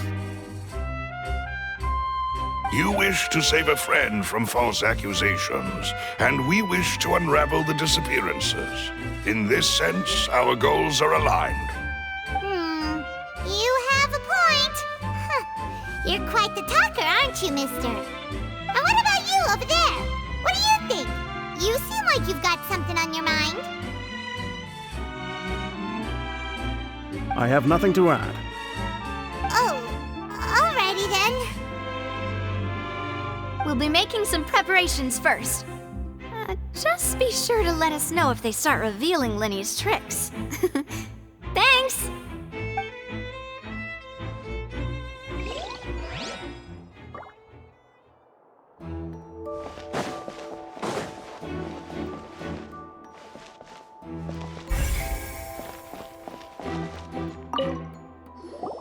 Sorry, but no one can freely enter or exit the Opera House at the moment. If you wish to leave, you must register your identity with us first. No, we're not leaving. We're representing Linny and Lynette as attorneys, so we're investigating the case. Were you always guarding this entrance? Yes, after the Chief Justice gave the order, everyone coming in or out must undergo a strict inspection. So, the missing girl couldn't have left from here, at least, not from that point on. I doubt there was much opportunity then, either. How can you be so sure, Well, because I was in charge of security near the entrance at that time. I couldn't see Linny's performance from here, which was quite a shame. Just my luck. But still, I did not abandon my post, and I stayed put no matter how loud the applause was. If someone had so much as even approached the door, I would have noticed it, let alone if they had tried to leave. We Melazines are good at that sort of thing, you know. So, it's safe to say the girl couldn't have left through here. Alright, thank you for your help. This'll be useful info.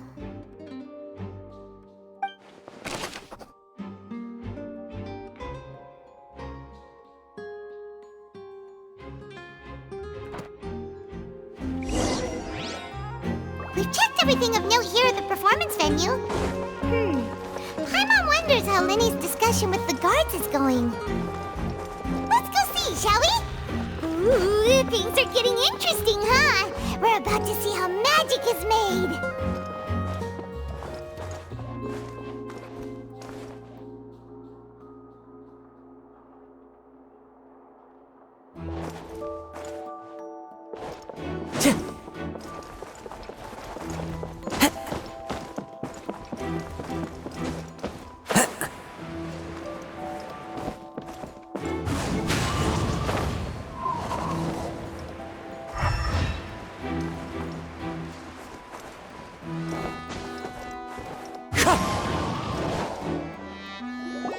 Understood. Then I will be going with you.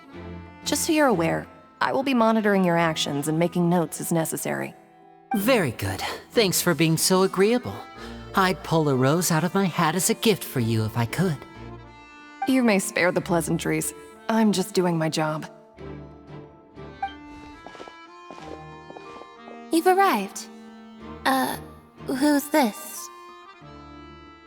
Me? I'm Spina di Rosula's guardian angel. If you've got a problem, I've got the firepower. Sorry, I got a little carried away there. Call me Navia. I'm a partner of theirs, and will be helping investigate this whole situation. And these are my companions. Would you mind if they join as well? Fine by me. Oh, new helpers? I would be most grateful. Well, let's just say we're tagging along. It's not every day you get to see the secrets behind magic performed on such a large scale. I appreciate your kind interest. Come with me. We'll be heading below stage. Huh? Below stage? Yes, a world of secrets is hidden beneath this magic box, prepared specifically for this switcheroo trick. But before I reveal everything, you should have a look first. Notice anything strange here?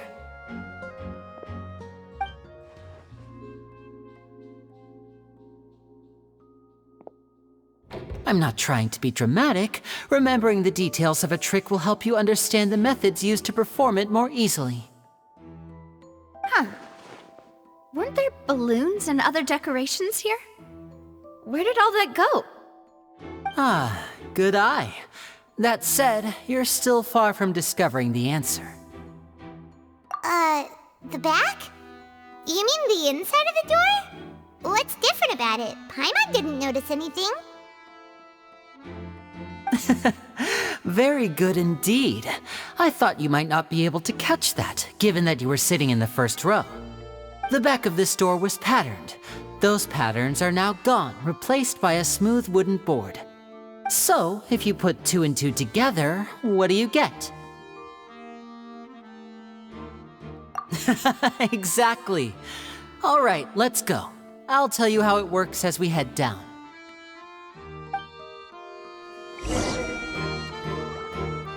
Oh, so there was a passageway under the magic box! I knew you'd figure out most of it as soon as you saw this place. The 2 magic boxes are positioned right above the 2 entrances of the tunnel. See this flatbed trolley? The box with the lucky audience member in it would be shuttled over to the other side using the trolley. This trolley can raise and lower and even rotate, ensuring that the box will face in the right direction. I see. So that's the purpose of the box inside another box. Precisely. The inner box would descend after the audience member was put inside and be moved along the trolley, all while the outer box would remain on stage as if nothing had ever changed. So that's how you did it! Once the box was lowered, the trolley would store some energy through this device here, with which it would complete the rest of the steps. The audience member would only be able to feel some slight movements in the dark, and by the time she walked out, she would already be back on stage. Right! You were talking that whole time, and you even came out for a moment near the end. Ah, yes. A phonograph operated by Lynette was used to achieve that effect. My assistant and I had already scripted our conversation beforehand. When the countdown began, I had already gone to the opposite box via a tunnel using that ladder. And what about Lynette? Where was she? I was in the mezzanine space in the back of the box. Oh, interesting! That's how we were able to coordinate Linny's lines with the assistant. And, by the way, I was the one who walked out of the box at the end. I mean, we are twins. All it takes is a change of clothes and no one can tell who's who. And that's my favorite part of this trick. Only Lynette and I can perform it. So that's how it all worked! Wow, every detail you revealed was more amazing than the last!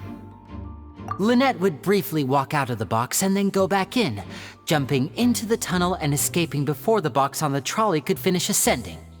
And then I walk out of the other box in the audience area, and the trick would be complete. The operative word here being would. But as you saw, Cal was in the box, not our audience member. She, on the other hand, mysteriously vanished. We really don't know how that happened. If not for that interlude, this would have been an astonishing trick. I probably never would have figured out how you pulled it off. And yet, to think that someone was able to use this magic trick to commit a crime. Could we have a look around? I think we can come up with some more leads. This is the scene of the crime, so Linny and Lynette are not permitted to stay here. I'll escort them back up. Yes, of course. No need to be so strict now. I won't disappear into thin air, you know. Thanks, everyone. We're counting on you.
What's this? Looks like a hook tied to the end of a rope. Huh? There's all kinds of odds and ends here. Perhaps it was a prop for a different trick. But why would it have been left here? Whatever it is, let's make a note of it first.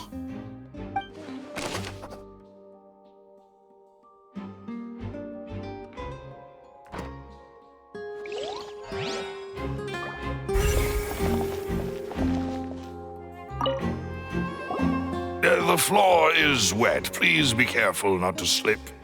Speaking of which, why would there be water here? Oh, Paimon knows! It's one of those tricks where you pour water into a jug and then flip the jug over only for the water to disappear? And here's a broken vase. Huh. Did the trolley knock it down while moving? That can't be. The trolley moves along tracks from start to finish. It couldn't have hit the vase at this distance. Let's note this down too and think about it later.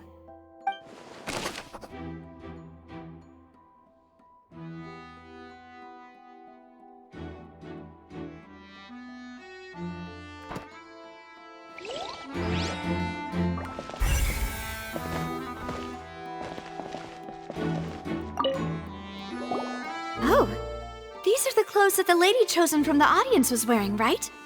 Her clothes are here, but she's nowhere to be found. Right. And do you really need to do that if you're kidnapping them? Ugh, this is so confusing. Paimon doesn't want to be a detective anymore.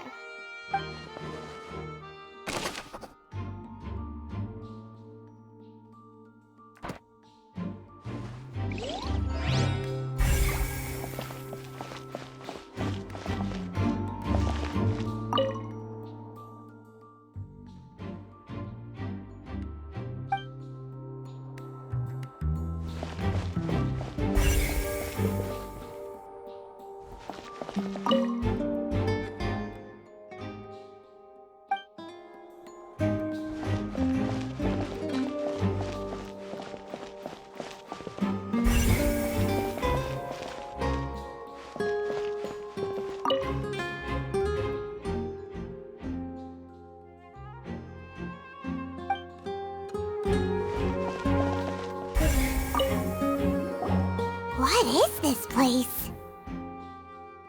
It seems someone could fit through here. Huh. Could this have been the suspect's escape route? Alone, perhaps. But if they had to pull another person with them, the space would be too narrow. But there are no other ways in or out of here. Oh, you're right! Let Paimon write that down.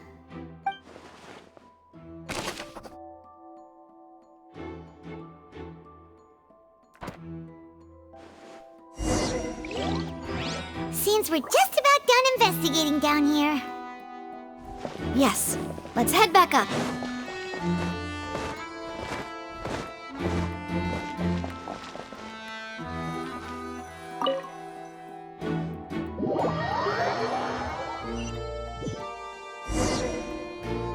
Well, we've ascertained the state of the crime scene. Let's find a place to sort out our findings once Malus returns. It seems to me that there are several things that don't add up here. Apologies for the wait, demoiselle. So, what did the guards say?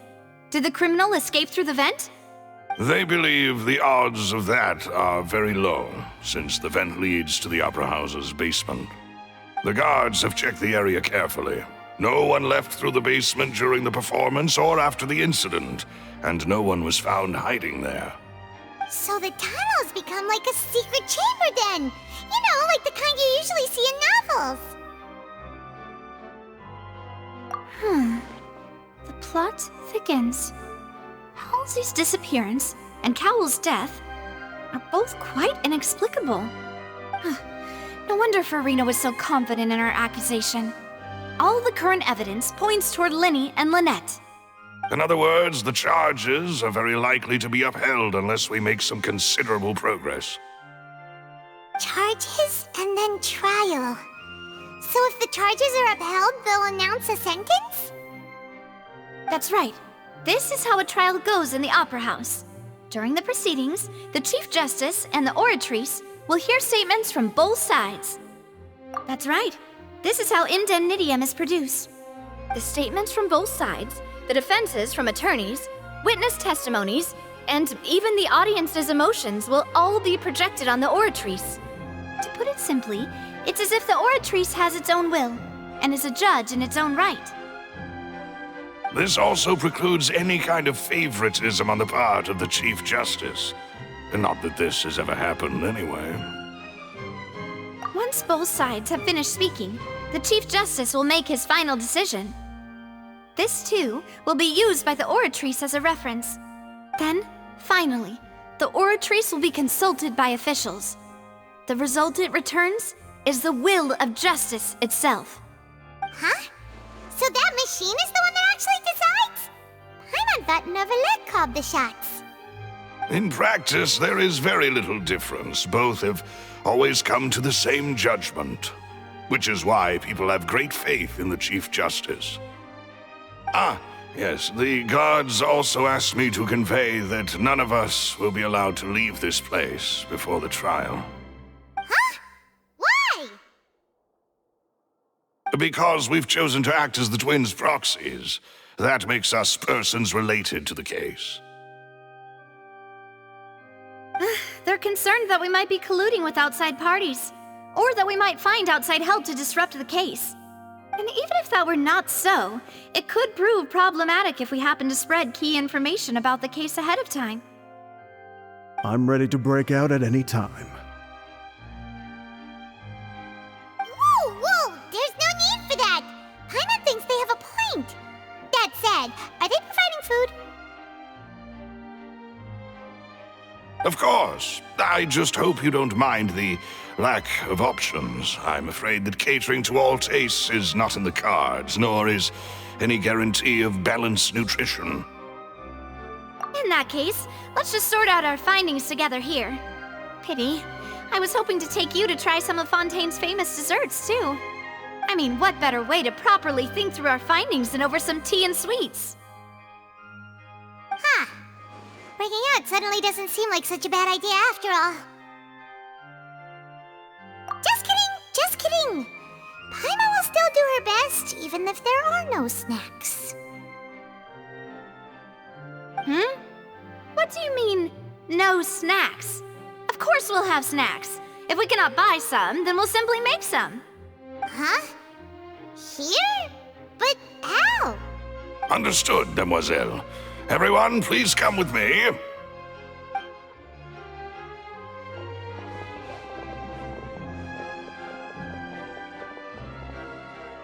Wait, you're carrying a portable stove with you? Yes, I must be prepared to meet the demoiselle's baking needs whenever the fancy strikes her.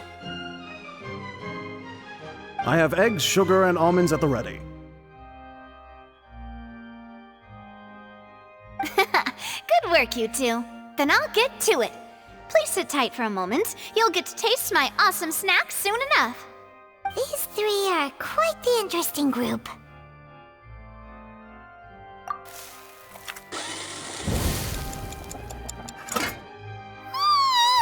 And Paimon thought it smelled good while it was still in the oven! Oh, it's even better now. Paimon can't stop drooling. From the way you had these two guys carrying all that stuff around, Paimon thought you'd have them do more during the baking process. But you ended up doing the entire thing by yourself! Beating the egg whites, grinding almonds, everything! I was applauding. And I was giving encouraging smiles. Paimon was just thinking, aren't you worried about getting your fancy dress dirty beating egg whites and baking like this? Well, I don't think it's carved in stone anywhere that fancy ladies can only read books, sip tea, ride horses, and play the piano. I just really enjoy making snacks. Don't underestimate beating egg whites, by the way. It's a real arm workout. You also need to beat them to just the right consistency, or your macarons will crack. Anyway, give these a try, fresh out of the oven. There's 3 for each of us. Only 3? Well, eating too many sweet treats might send all that sugar to your head. You wouldn't be able to think clearly about the case on a sugar rush, would you? Tea is ready to be served as well. This is Demoiselle's favorite, strong black tea with a floral fragrance that clears the mind and lifts the spirit.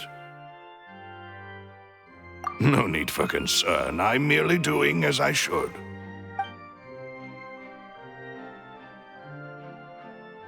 All right then. Down to business. As Paimon mentioned previously, the tunnel seems to be something of a secret chamber. However, we can assume that Linny and Lynette were not alone within it. Some criminal also occupied its sealed confines. The magician twins could have committed the crimes, of course, but they lack any logical motive. Exactly! Why would they do such a thing right when everyone was watching?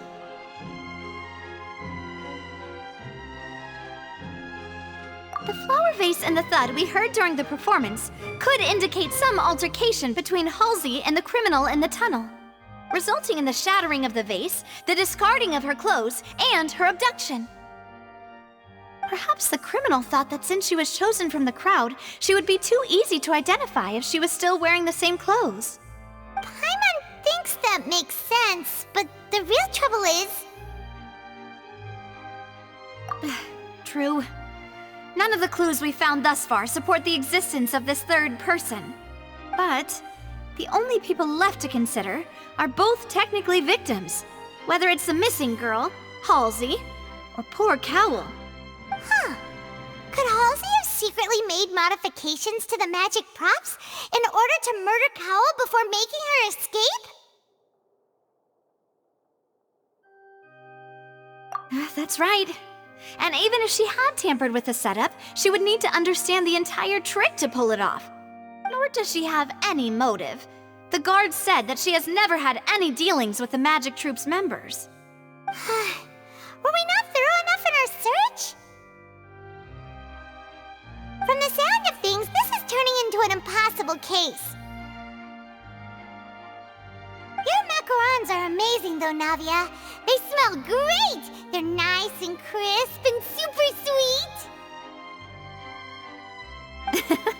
They are my specialty after all. And I see you've already had 5 of them. What? 5? Oh, that can't be right. Paimon only counted 3, honest! Please don't worry about it. At my age, a few less sweets might actually be a good thing. No. Being greedy is one thing, but Paimon knows how to count. Besides, Paimon knows that if she ate too many, then others wouldn't have enough. Wait, even you don't believe Paimon? How could you? If Paimon ate those 2 extra macarons, then may they turn into stone in her stomach! All right, we get it. Well, I suppose one of us might have gotten too engrossed in our chat and eaten them by mistake. No big deal. Malus, set up the stove again if you would. Huh? What are you doing? Making sure everyone gets 3 macarons, of course.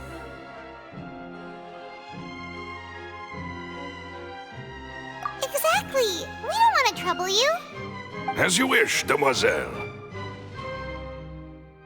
And I have the egg, sugar, and almonds. Well, this really is your hobby, huh?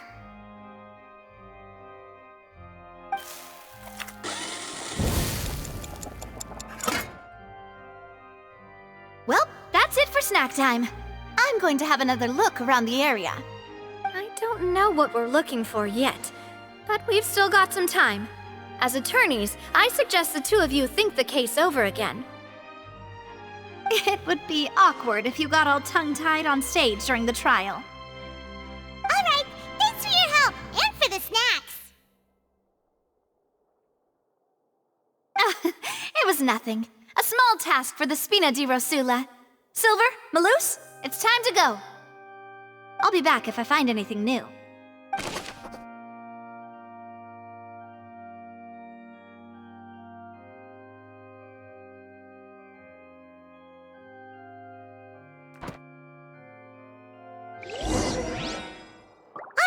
It's time to put our heads together. We've got to get our defense ready for the trial. Oh, it's probably gonna be a long and difficult case. There's no point in worrying about that now. We just need to prepare.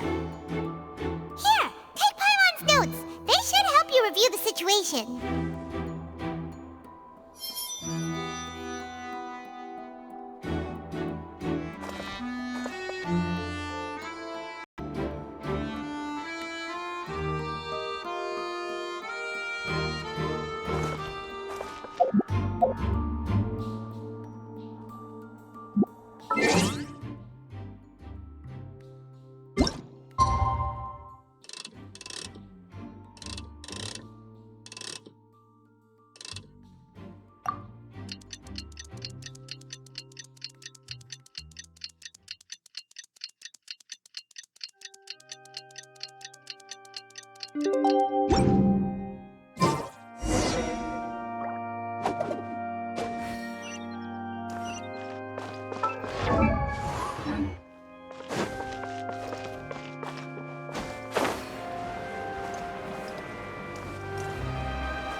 What do we do? The whole situation is so Impossible things don't just happen. We'll get to the truth one way or another. Just relax. Even if everyone else suspects Lenny and Lynette, at least we will be supporting them from the stands. Besides, I doubt Farina understands any more about what happened than we do. Thanks, Navia. Well, we'll be going then. Best of luck to you.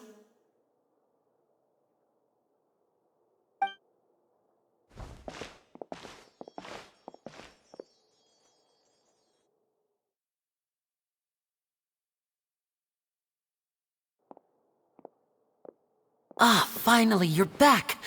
Well, how did your investigation go? To be honest, you might be disappointed. No. We're already very grateful that you were willing to help.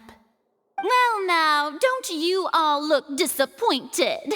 Don't tell me that your investigation came up empty-handed.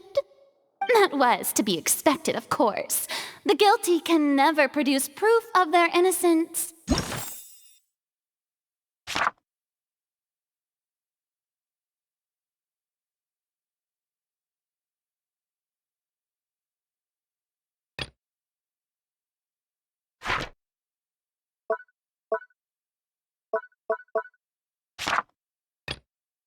But don't let that stop you. I shall be terribly disappointed should you, my most anticipated foe, concede so easily.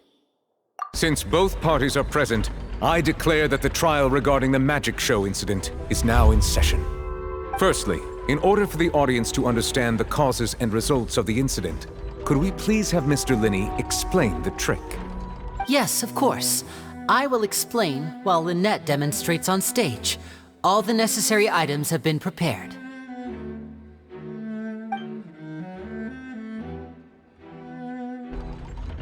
Thank you, Mr. Linney.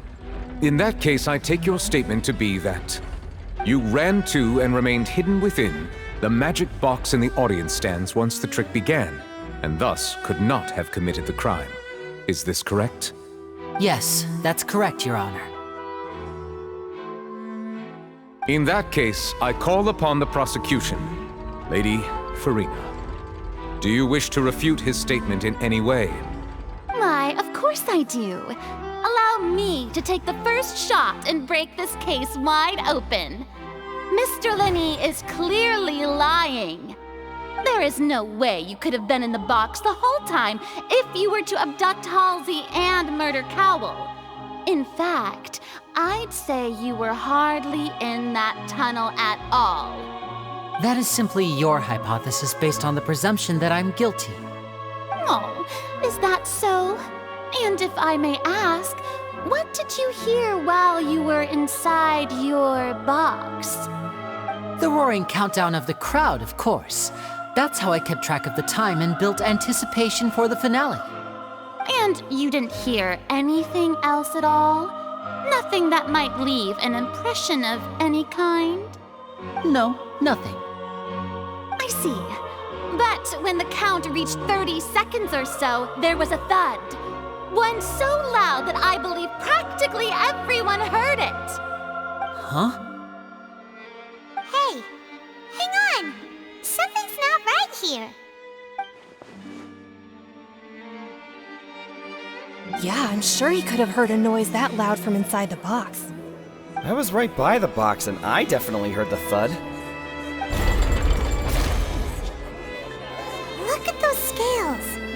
Could those mean... Well then, ladies and gentlemen, allow me to use the words of the magician himself. You never know what can happen in the blink of an eye. Indeed, it seems his alibi can also collapse in the blink of an eye. Of course, I have armed myself to do far more than smash your alibi. Confidence cannot go unfounded, and my foundations are rock solid. Tell me, aren't you and Lynette actually from the House of the Hearth? The House of the Hearth?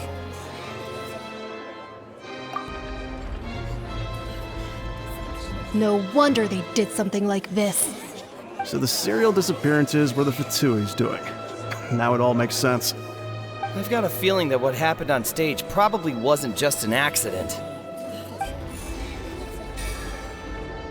That's irrelevant. Our identities have nothing to do with what happened. Indeed. Then perhaps you could tell us everything that happened during that 1 minute. Your first priority is to prove yourself innocent after all. I'm sure there is little that needs to be kept secret now. Unless your script already has holes in it. The Outlander is speechless. My, oh my, don't they look flabbergasted? Now comes the infighting and discord, I suppose. This was almost too easy. Good thing I made all those preparations. Seems the all-nighter I pulled last night is really paying off. Hey, Linny! Why didn't you tell us this before?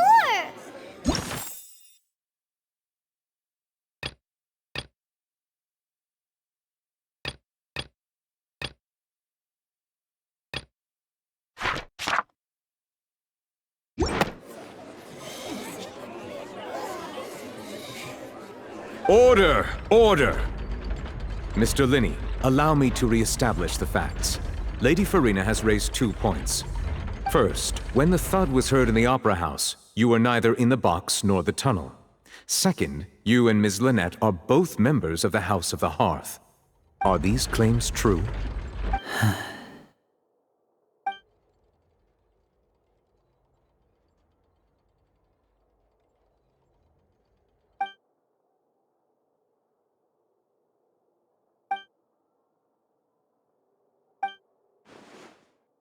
Please answer my question, Mr. Linney.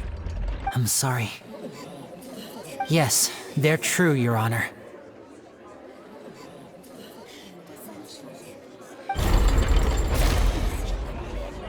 I knew it! Well, that's it. We might as well move on to the sentencing already. What should we do now? Granted.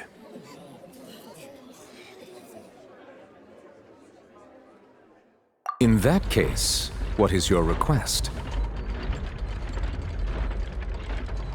Is that really necessary? They're already as good as guilty. The defendant deceived their own attorneys. What is there left to discuss? Order! Order, I say! Your request is reasonable, and we shall adjourn. This trial will reconvene in 1 hour. So you would stick to Mr. Linney's defense even after knowing what you do now? You certainly have more professionalism than I thought. In that case, my dear audience, let's allow the joy of victory to steep for a little while longer.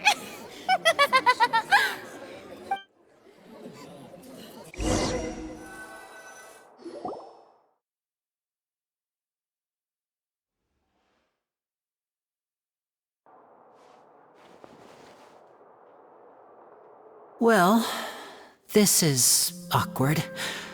I didn't think the Hydro Archon would dig all that up. I'm sorry, Traveler and Paimon. Yeah, sorry. Paimon doesn't know where to start. We trusted you two. We based our entire reasoning on the assumption that you weren't bad guys. Not to set the wrong tone or anything, but Paimon's really mad! I'm very sorry. I know you're angry, and reasonably so, but please, let me explain. I know you've clashed with the Fatui several times before. I wouldn't be surprised if just hearing the word is enough to make you upset. But our organization is very, very large, and the Harbingers have very different personalities and goals. Right now, we want to save people. As many as we can. That's right. I'm sure we're on the same page when it comes to this nation and the disaster that its people might face. I knew if it weren't for our respective identities, we could become good friends. That's why I didn't wish to flat out lie to you, but chose to hide some details instead. The truth is very important, but being completely transparent about everything would see us spending more effort than we need to. Right. So, you be the judge. Heck, if I were you, I fear that I'd even struggle to trust me at this point. You met a Fatous who works as a magician, a trickster by trade. All by coincidence, too. But still, I'm asking you to trust me. I am no criminal. At least, not in this case. Sorry. Please forgive us. Well, you both say that, but...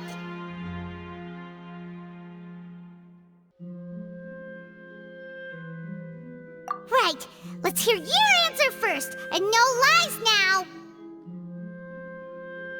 Of course. I'll answer any question you ask. We've been trying to find out how the Oratrice operates. We want to know why it has a consciousness. Why can it deliver sentences accurately?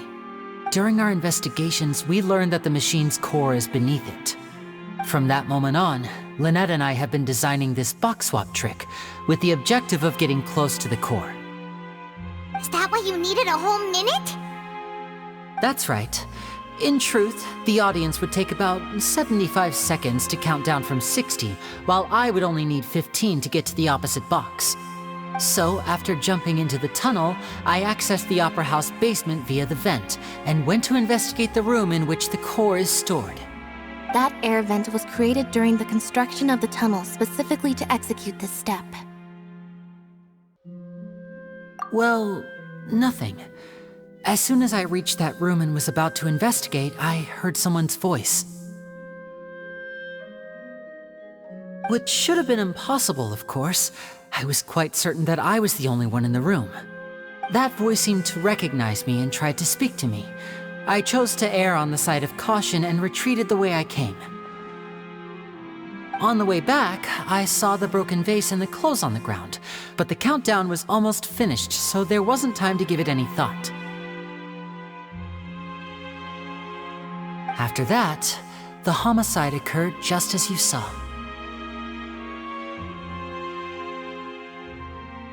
Well, that explains why you didn't hear the thud.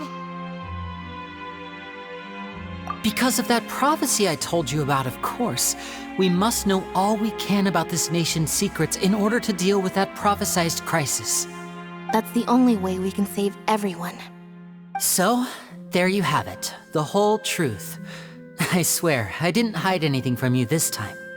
It was never my wish to proceed under this cloud of mistrust either. But like I said earlier, you can be the judge. If you want to leave because you don't trust the Fatui, there's nothing I can do to stop you. Well, Traveler, you decide. Paimon will follow your lead however you choose.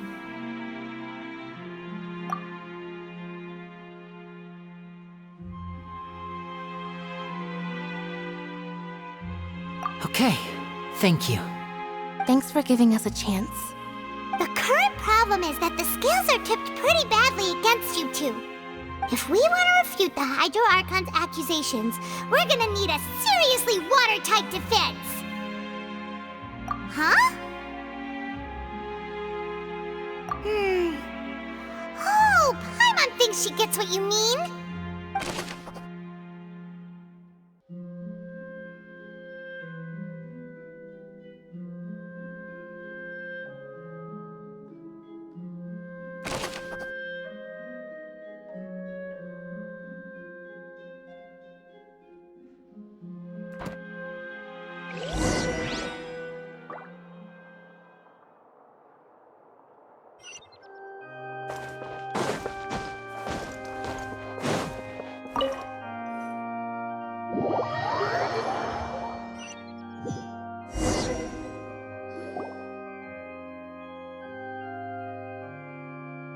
Both parties have returned to their positions.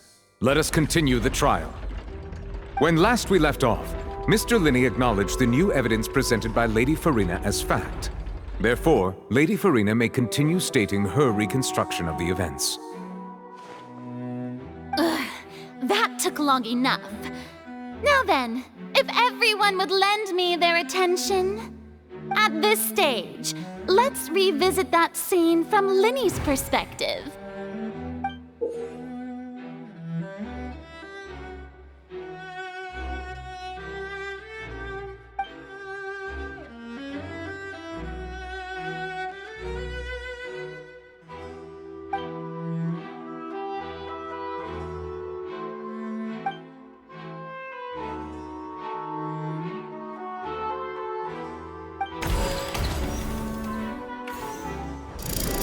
Countdown began, he entered the tunnel.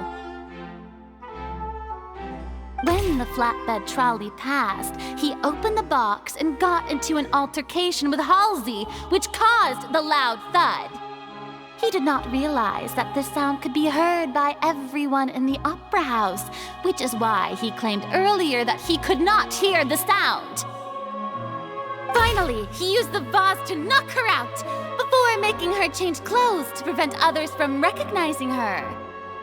At this time, Cowell arrived in the tunnel, having heard that strange noise, and caught Linny red-handed. So Linny proceeded to knock him out too before stuffing him into that box. Afterward, Linny passed the unconscious Halsey to his accomplice through the magic box in the audience stands, before operating the devices such that Cowell's death would be ruled an accident. And there you have it. That's the truth behind what happened. Does the defendant's side have any objections to Lady Farina's description of the events? The key to refuting Lady Farina is the order of events. What Linny experienced and what he saw.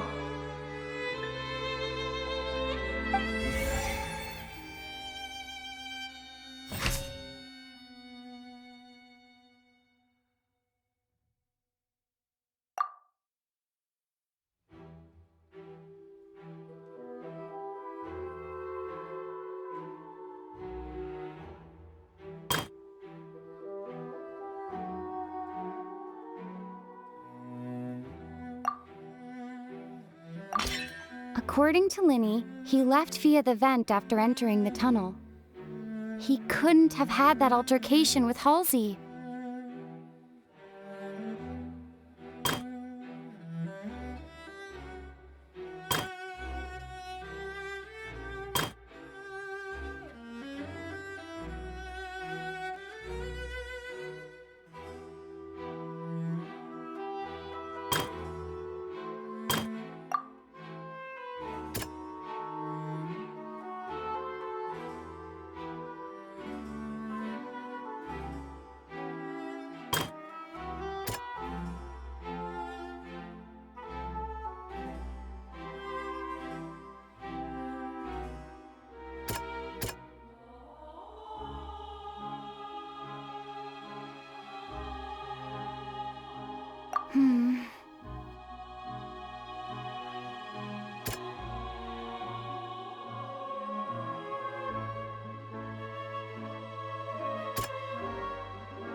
Linny went to the room that contains the Oratrice's core. This is the actual truth.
Lenny did not take part in the underground altercation.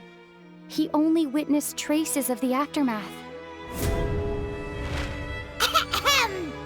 Attention! Ace Detective Paimon has something to say! When the countdown started, Lenny did indeed go into the tunnel.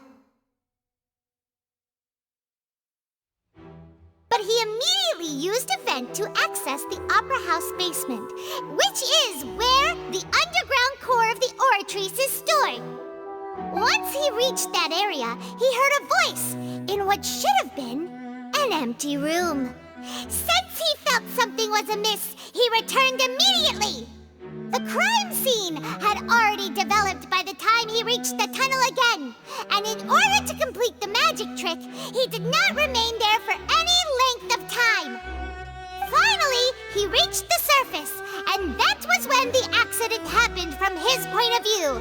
Therefore, he's innocent!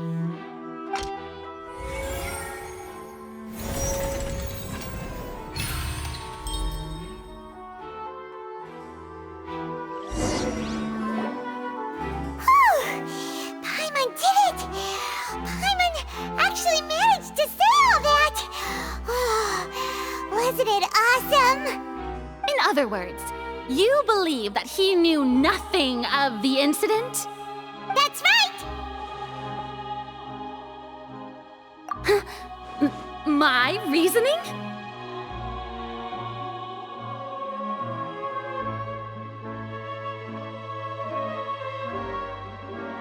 If that's the case, then if Cowell hadn't entered the tunnel, who was the entire setup meant to kill? Assuming that what you say is true, Lenny only needed to kidnap the young girl to cause a new disappearance case. What would the point of killing someone on stage be? Oh, they have a point. That's right, you tell him! And that's why they're partners of mine. They've managed to turn things around. Well, your denial is very strident, I'll give you that. But what proof do you have to back your claims? Of course I do. If he had been in the magic box the whole time, how could he have not heard that sound? Why do you ask? You're saying that he wasn't?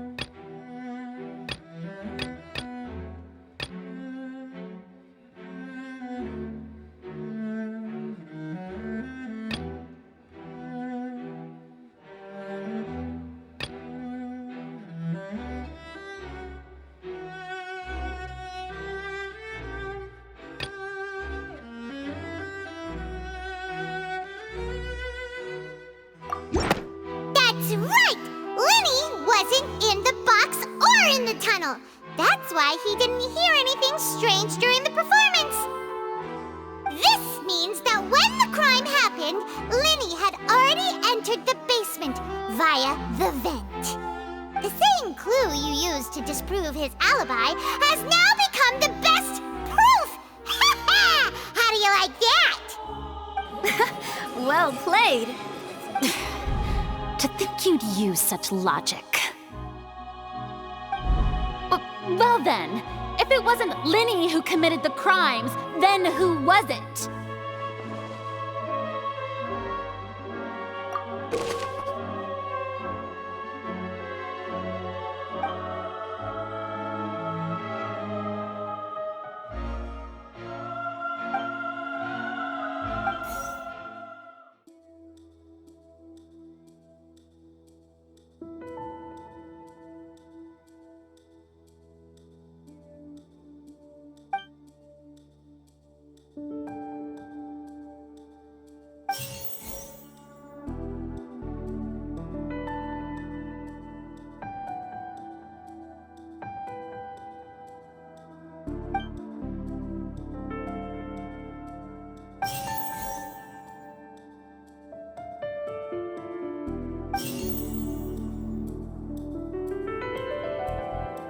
The deceased's name is Cowell, Linny's assistant. He would have been able to tamper with the equipment. Halsey is the missing person and an ordinary audience member. Or did she have her own scheme all along? Could there have been a third person involved? Is that really a possibility?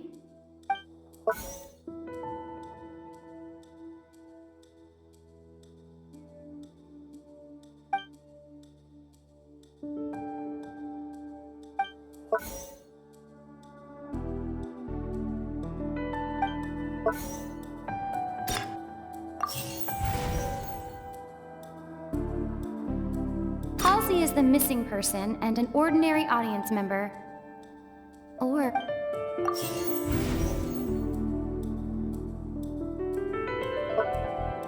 the deceased's name is Cowell, Linny's assistant.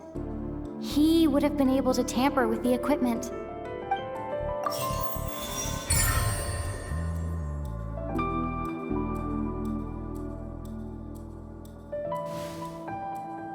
Huh? That can't be right. Are you serious?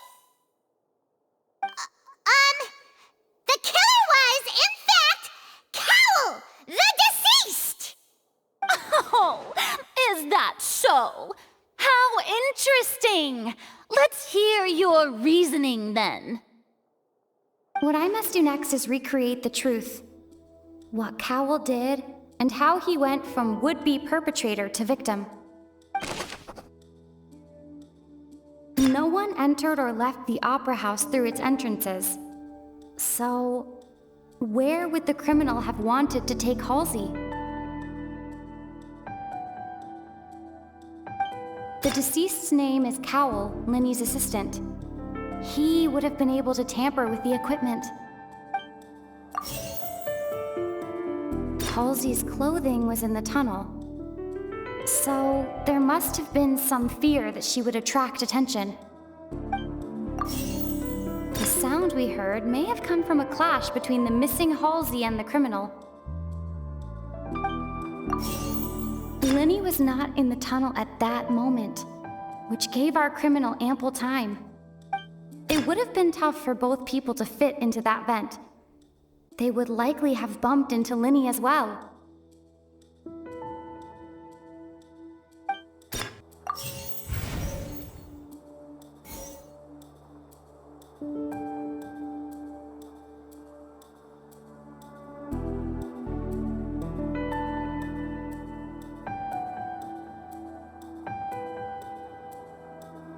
No one entered or left the Opera House through its entrances.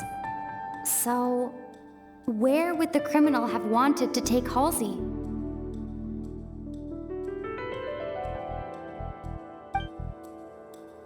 Halsey's clothing was in the tunnel. The deceased's name is Cowell, Linny's assistant. Linny was not in the tunnel at that moment. The sound we heard may have come from a clash between the missing Halsey and the criminal.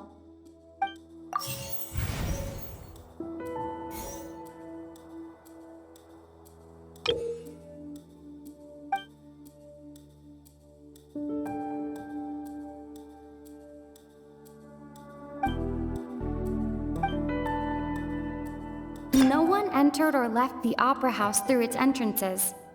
So, where would the criminal have wanted to take Halsey? The sound we heard may have come from a clash between the missing Halsey and the criminal. It would have been tough for both people to fit into that vent. They would likely have bumped into Linny as well. The deceased's name is Cowell, Linny's assistant. He would have been able to tamper with the equipment. It would have been tough for both people to fit into that vent. The deceased's name is Cowell. Halsey's clothing was in the tunnel.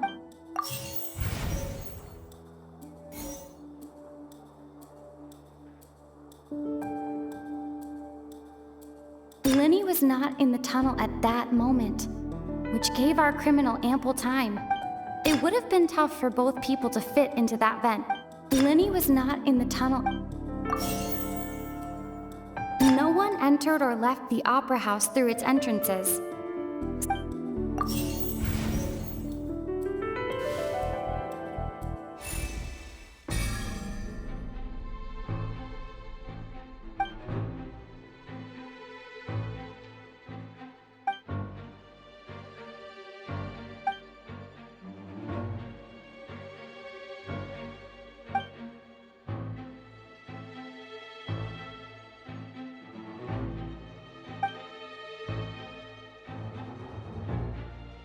What's wrong, Traveler? Are you still having trouble figuring things out? I see how it is. So this was all just a bluff.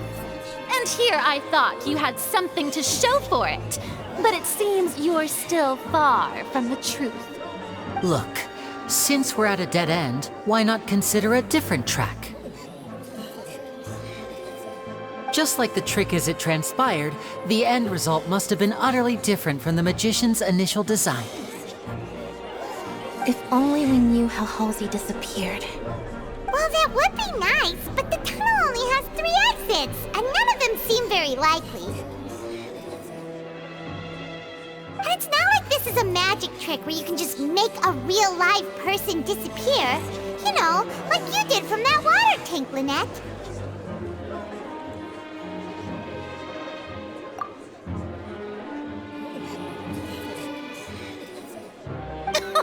Excuse my interruption, dear opponents, but do you not see that the crowd is growing impatient? There is no greater sin in this opera house than an awkward delay in the performance.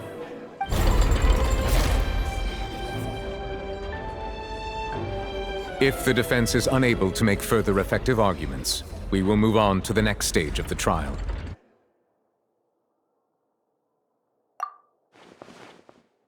Linny was not in the tunnel at that moment, which gave our criminal ample time. The sound we heard may have come from a clash between the missing Halsey and the criminal. The deceased's name is Cowell, Linny's assistant. He would have been able to tamper with the equipment. The vase was not broken by chance. It was used to cover important evidence. The water.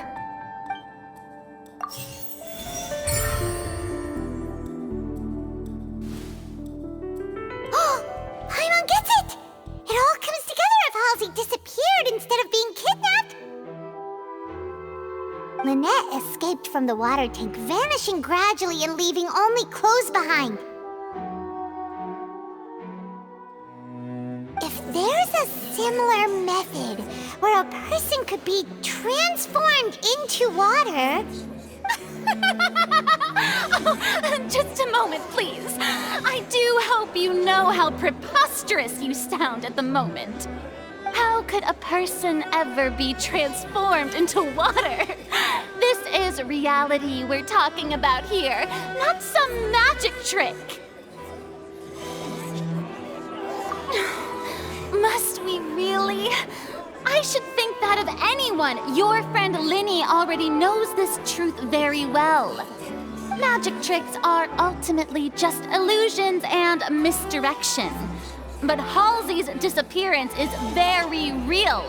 We're talking about two completely different things! Even so, I trust the Traveler's judgment. The truth must be out there somewhere.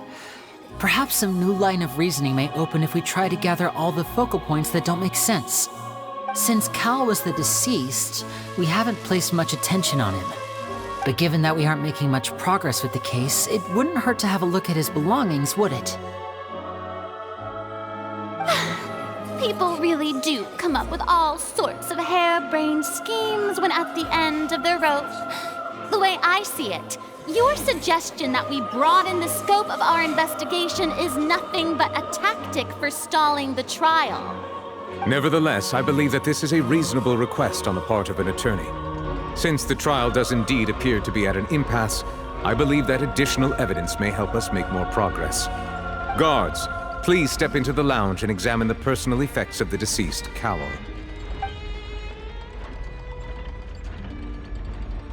We are still examining the items, but we have already made critical progress that we feel must be shared with everyone post-haste. We discovered several test tubes of fluid within Cowell's baggage, each labeled separately. The notebook in his backpack claims that these fluids are water from the primordial sea. The primordial sea? The note's contents also indicate that Cowell belonged to an organization that sells illegal drugs and that he had an accomplice. The notebook has many entries concerning safe usage of these fluids, in which the keyword dissolve appears many times. One of these tubes was labeled Opera Epiclese, along with yesterday's date. It is empty. The notes also state that these dissolution properties work exclusively on people from Fontaine. It's likely that Halsey was chosen as some sort of test subject. As such, we believe that the defense's hypothesis is, in fact, supported by sufficient evidence. You've got to be kidding! People dissolving into water? Could something so ridiculous actually be true?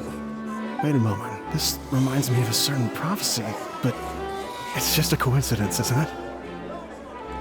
Huh. If people can become water, does that mean that the water tank's real use was as a means to hide water stains? And if Cowell was targeting that girl... Wait just a minute. Could that mean... You two, with me, quick! Demoiselle, wait! What about your partners? Let's go. Just trust me. Order! Order!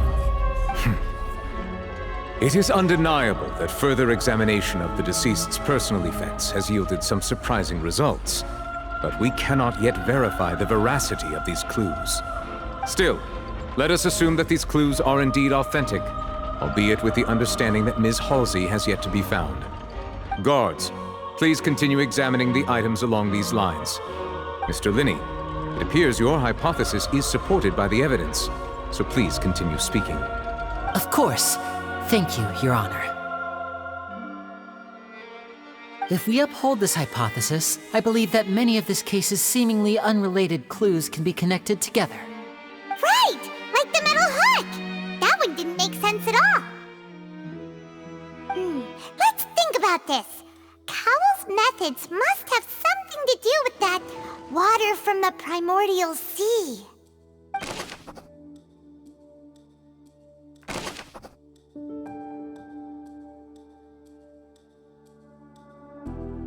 The rope that strung the water tank up was lit by the fireworks and cut. As such, the focus here is on the water and not the tank.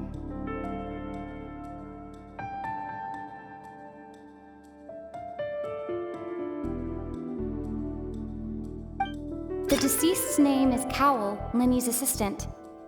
Now it seems like the hook rope was not meant for another magic trick, but was instead some form of triggering mechanism. The water from the primordial sea should already have been prepped before Halsey entered the magic box. Lynette was in the magic box on stage the entire time. Did she have something to do with this? I remember there was something else within the inner layer of that box. The rope that strung the water tank up was... The rope that strung the water tank up was lit by the fireworks and cut. As such, the focus here is on the water and not the tank.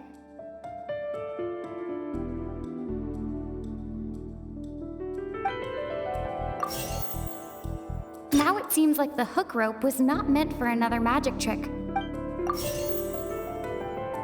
Lynette was in the magic box on stage the water from the primordial sea...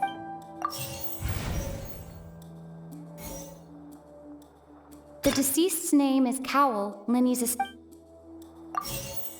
The rope that strung the water tank... Lynette was in the magic box on stage the I remember there was something else within the... The water from the primordial sea should already have been prepped before Halsey entered the magic box.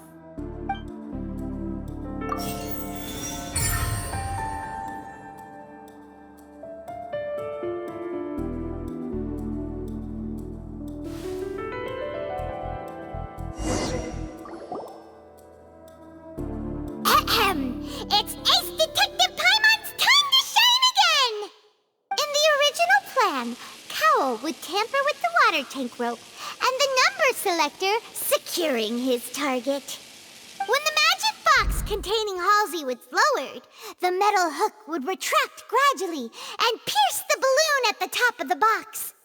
When the balloon attached to the box popped, the water from the primordial seed inside it would pour down and dissolve Halsey. Afterward, Cowl would enter the tunnel and break the flower vase to conceal the water inside the tunnel, with the remaining evidence being covered up by the water tank on stage. But he encountered something unexpected in the tunnel and wound up being fatally hit by the same water tank he meant to use to cover his tracks. Huh. That does make sense. That actually links together a lot of the more confusing pieces of evidence. Oh dear, what do I do? Even I think they sound convincing now. Have I falsely accused an innocent person? What a humiliation. Now, it seems like the only point of contention remaining is the exact circumstances that led to Cowl's death. His notes mentioned he had an accomplice who could be related to the situation. On that note, the guards have just contacted me indicating that they uncovered new evidence. I shall now invite him on stage to share it with us. Thank you, Your Honor. We were just inspecting the luggage of the other people involved in this case. And we found an identical sample of the water from the primordial sea among Linny's personal effects. What? That can't be. Oh, I see. Well, how wonderfully comedic to have your own counterattack only to come back and wound you. Does this not clear all doubt? My dear citizens, my loyal audience, allow me to present my reasoning and bring this performance to a swift close. Linny did not need to take part in the dissolution of the young woman at all. Indeed, he did leave the scene via the vent.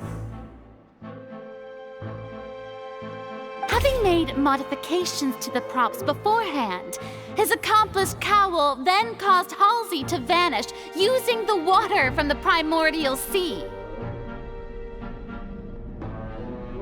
But upon his return, in cruel avarice, Linny desired sole credit and prepared to do away with his partner in crime.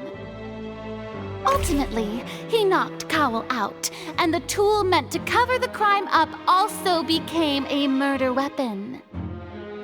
Now, as much as I regret having come to such a viciously straightforward conclusion, It does seem that the famed Fatui is quite the cold-blooded and ruthless organization.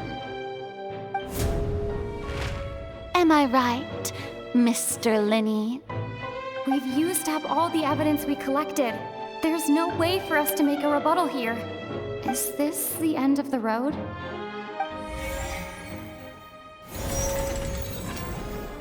Oh no! Paimon can't think of anything either. It doesn't look like there's any way around this. Seems using the water as new evidence was too good a move. Why did this have to happen now? I think we've all seen enough now, and we have ample witnesses to my flawless reasoning. I believe this is indeed the finale!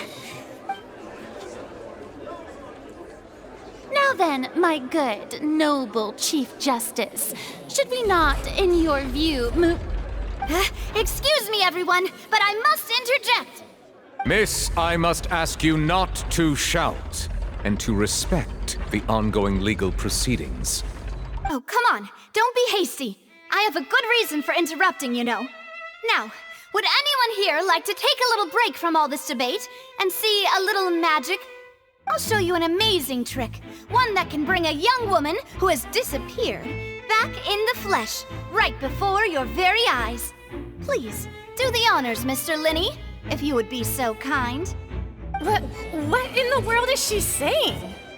No offense, miss, but miracles like that are beyond my scope as a magician.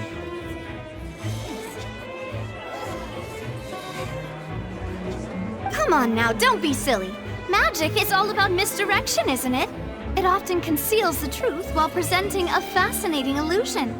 But once everyone believes the illusion, can't magic reveal the truth to them once again? And wouldn't such a trick be the most marvelous finale to today's performance? Come on, Linny and Lynette, give it another go. Don't worry, Spina di Rasula has made the necessary arrangements on your behalf. But as the magic makers and stars of the show, I think I should leave the final performance to you. I understand.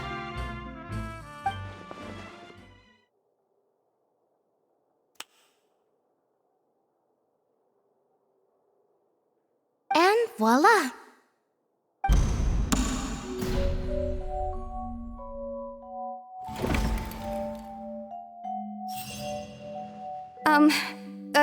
Sorry for the interruption.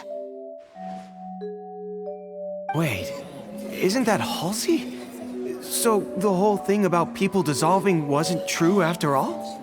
To be clear, I'm only here because this person told me that if I testified, the merit of doing so would lessen my sentence. I was hiding outside this room listening to the proceedings because I was afraid that I would be the one put on trial. I was just feeling happy that no one had noticed me, and then before I knew it, she caught me. That'll teach you to underestimate us three. Where should I begin? I'm sorry. I'm the one who killed Cowell. I admit it. What? Why? Firstly, my name isn't Halsey. It's Lillian, and I'm originally from Mondstadt. I heard that Linny's show was gonna be a real thriller, but I missed the chance to buy a ticket, so I stole one. That's how I make a living. I steal stuff here and there, and I'd never been caught before. But I was noticed at the harbor a few days ago, and I barely got away. Linny was the one who caught me in the act. Hey, no wonder you look familiar. So you were the thief! Liddy even mentioned that you were pretty skilled. Well, and I thought that would have been the end of it, but then the number selector chose me. He even mentioned the Fortress of Meripede. That's a prison, isn't it? So you can imagine how shocked I was. I thought he was onto me for sure. So I played along with the show while looking for an opening to flee, but then I got water poured on me for no reason, and then someone jumped into the tunnel to nab me. I wasn't going to take that lying down, so I knocked him out and stuffed him into the box. There was nowhere to run from there, though, so I had to change my clothes and hide in a box containing performance costumes. I slipped out after the first guard arrived at the scene and continued hiding inside the opera house. Can a person even hide in there? But I swear I didn't know that the water tank would fall down. Really, I swear it. Had I known that, I wouldn't have put him in the magic box. I may be a thief, but I'm no killer. Well, that makes everything pretty clear now, doesn't it? This time, we need to tell the entire story from Lillian's perspective.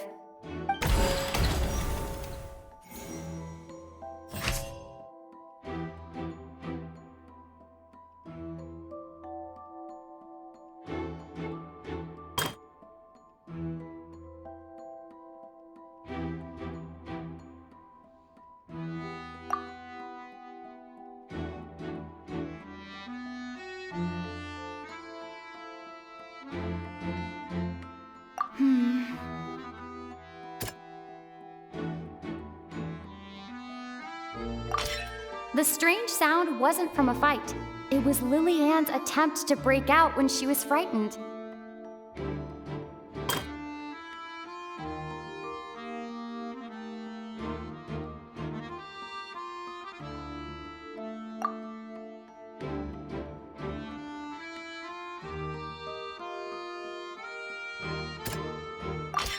The flower vase was not broken to cover anything up, but was smashed during the struggle between Lillian and Cowell.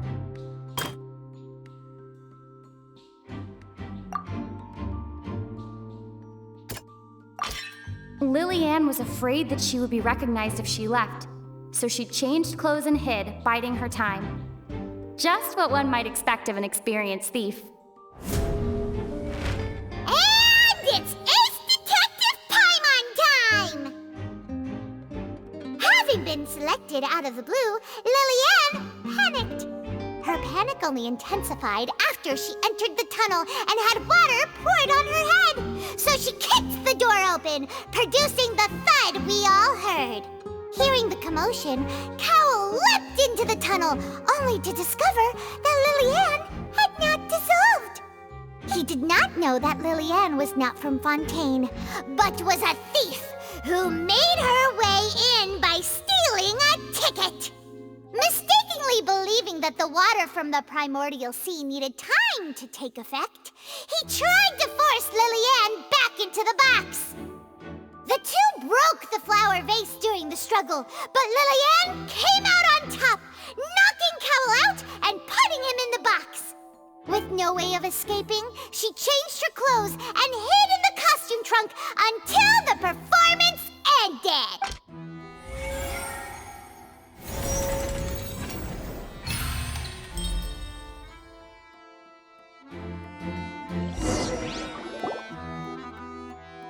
She knew that she would have to go through guard inspection if she tried to leave afterward.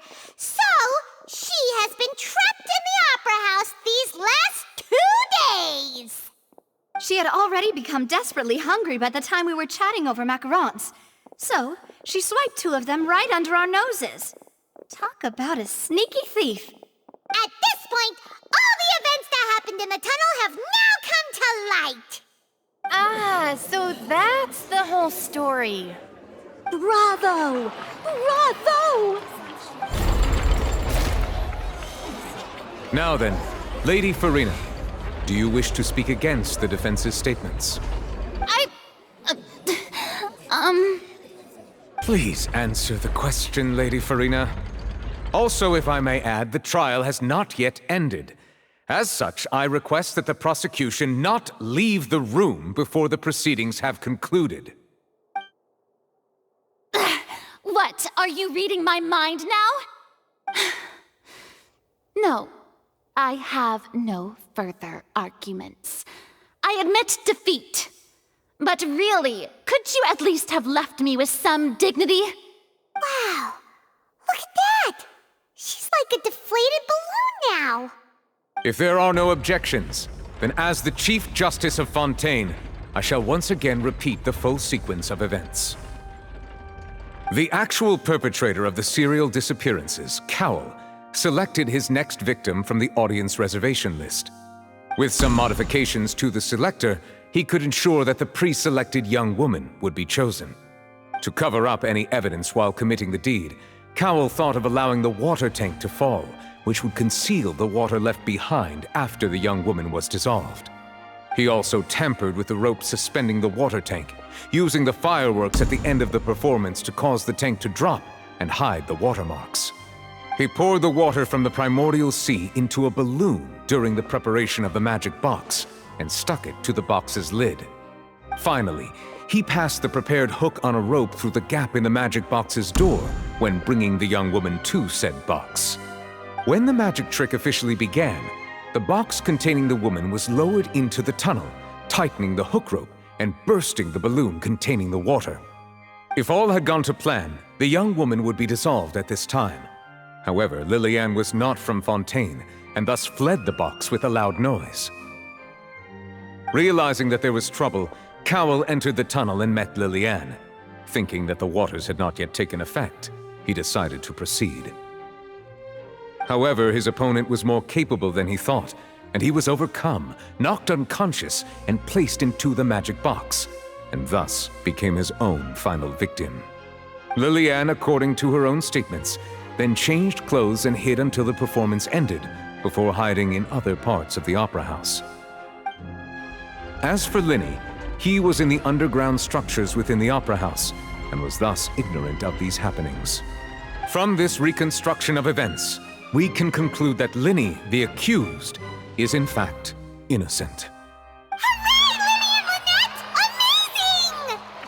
While there is much in Linny and Lillian's conduct that should still be investigated separately, this case, at least, can be handed over to the Oratrice to make the final decision.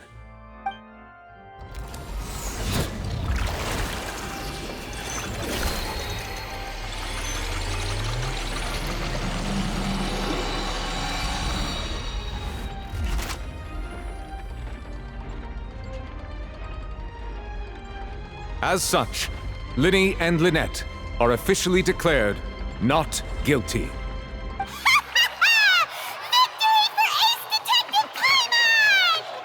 Great work, partners. Thank you all. Thank you so much. Next, I think we deserve an explanation, Guard Vaughn. How did you find the water from the primordial sea in Linny's baggage? Right! Your discovery caused me to make a serious mistake, you know. Or was that not a discovery, but false evidence that you dared to bring before this court?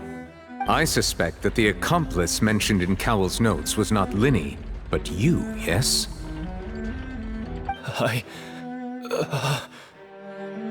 I'm sure you know what you must do to lessen your sentence. Speak quickly! Unless you want to earn yourself a one-way ticket to Coupon Town. I was just following orders. We were supposed to place blame for the serial disappearances onto Linny, and thus cause suspicion to fall on the Fatui. The higher-ups said this was the best opportunity to do so. And now that your plan has fallen through, and the secrets of the water have been revealed, you have become a liability to said higher-ups, yes? Therefore, you would be wise to tell everything you know, and seek the protection of the guards. Yes, I'll tell you everything I know. Our boss discovered that the water can cause people to dissolve. It can also be made into a potion, which when extremely diluted, can cause people to experience unforgettable exhilaration. We've been in this business for a while now, and have made decent mora off it. The disappearances were also the boss's idea. I mean, this is the boss we're talking about.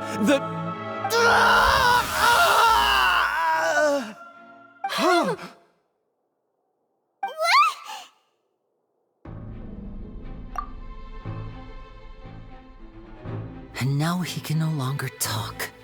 Such ruthlessness. I shouldn't have expected any less of them. An outrageous act. All present, please submit to inspection immediately.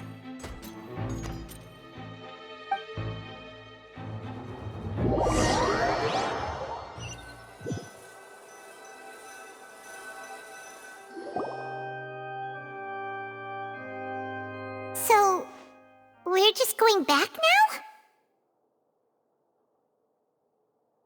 That's true, but...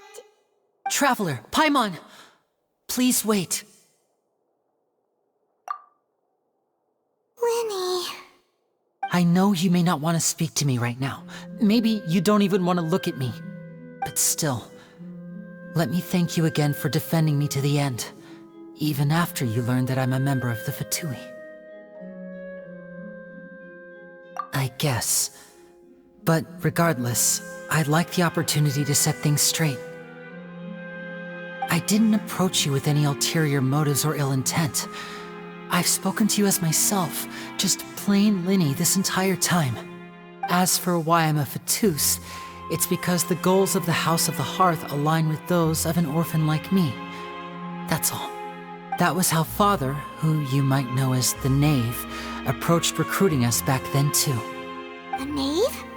The one who controls the House of the Hearth? She's your father? That's right. And since we're here, I was wondering, would you mind hearing a story? It's about my past. Back when our parents first died, Lynette and I were left wandering the streets. To survive, I took to surreptitiously observing an older street performer who did magic. It took me several days to figure out how he pulled off his amazing tricks. I took my sister through several streets until we found a crowded corner, and we began to perform magic tricks there. To my surprise, we proved to be pretty popular, and we could at least stop worrying about where our next meal would come from for a time. But I didn't want my sister to remain a street rat together with me forever. Before long, an aristocrat came to me and claimed that he wished to take us in after watching my performances. So you went from orphans to nobility just like that? That was how we felt at first too. As if fate was on our side and we could say goodbye to those painful days. But I gradually discovered that while we were called foster children, he was really after my talent for magic tricks. He would constantly take me to all sorts of banquets to garner attention, which he would then use to expand his social circles. That doesn't seem too bad either. Better than roaming the streets at any rate. It took a while for me to realize just how dark his heart really was. After one particular performance at a banquet, I discovered that Lynette was not on the same return vehicle as me. I waited a long time after we returned home, but she did not come back. I went to that noble's bedroom and asked him about her whereabouts. The answer he gave me was, she caught the eye of the most eminent person at the banquet, so I sent her over as a gift. I mean, you'll be able to perform your magic regardless of who your assistant is, yes? Oh no. So he was gonna... But wouldn't Fontaine's laws deal with such people? As far as outsiders are concerned, this is a relationship akin to adoption or foster care, and they have their ways of escaping the eye of the law. I managed to ferret out the location of the mansion of that so-called eminent person and hurried through the night. But by the time I leaped over the walls, avoided the guards, and made my way in, all I saw was the moonlit ground covered in blood, and the knave standing there in the darkness. So, she'd already taken care of that guy. That's right. She had rescued my sister before she could come to any harm, and had even discovered several girls hidden in a basement, all of them orphans.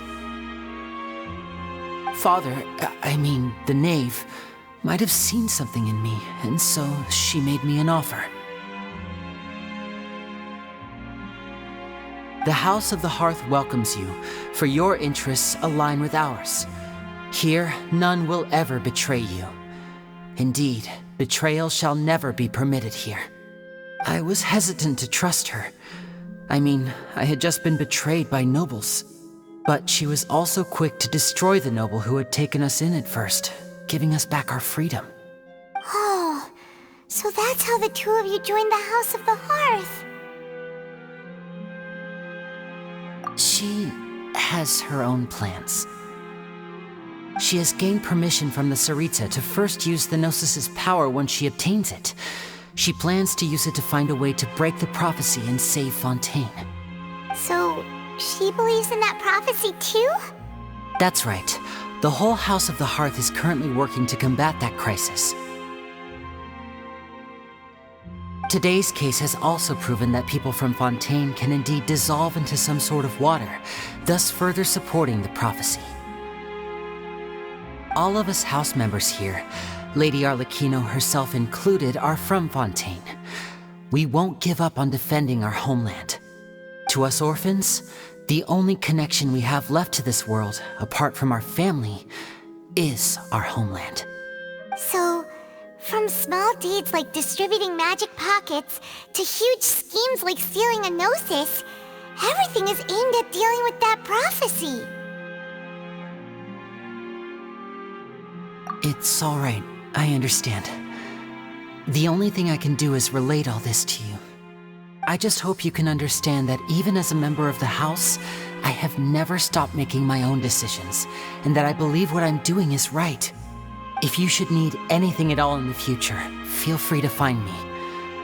I will do my best to help you, as plain Linny.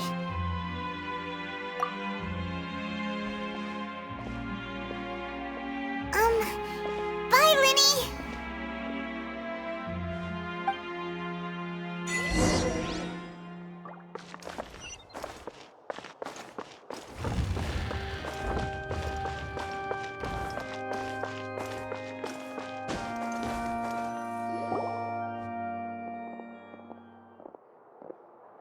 Hey there! What was with the disappearing act you pulled right as the trial ended? Were you looking for us, Navia? Well, this whole thing isn't exactly over, is it? I do feel that we're getting closer to solving the serial disappearances case, though. Don't you think so, too? Huh? What's wrong, my dear partner?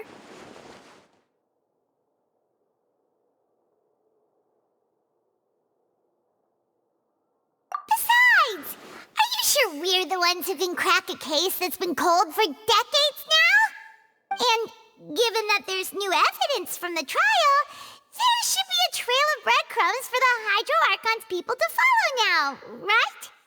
Ah. I see. Well, I won't lie. I'm a little shocked to hear that from you. But I suppose you are just travelers who have only arrived in Fontaine after all. Sorry. I might have been too presumptuous. Don't say that, Navia. Ah, and we were having so much fun investigating with you, too. It was like having new waters flowing into a stagnant mire, causing new hope to spring forth, and the reflection in the murk to become clearer. Sorry about that. I'm a bit prone to nostalgia. Don't mind me. Wait, shall we have a farewell meal? You know, to commemorate our time as partners? Huh? Do we really need to get that formal? Well, guess you really did treat us as partners, huh? Well, I'd just like to have a proper ending to every important memory. That way there are no regrets later. Anyway, it would just be a meal, so it shouldn't take up too much of your time. You don't have to twist Paimon's arm. If Boss Navia's treating, count Paimon in! Oh, wonderful. In that case, why don't we return to the Court of Fontaine and head to the Hotel de Boer? I believe we'll make it just in time for dinner. All right then, let's have our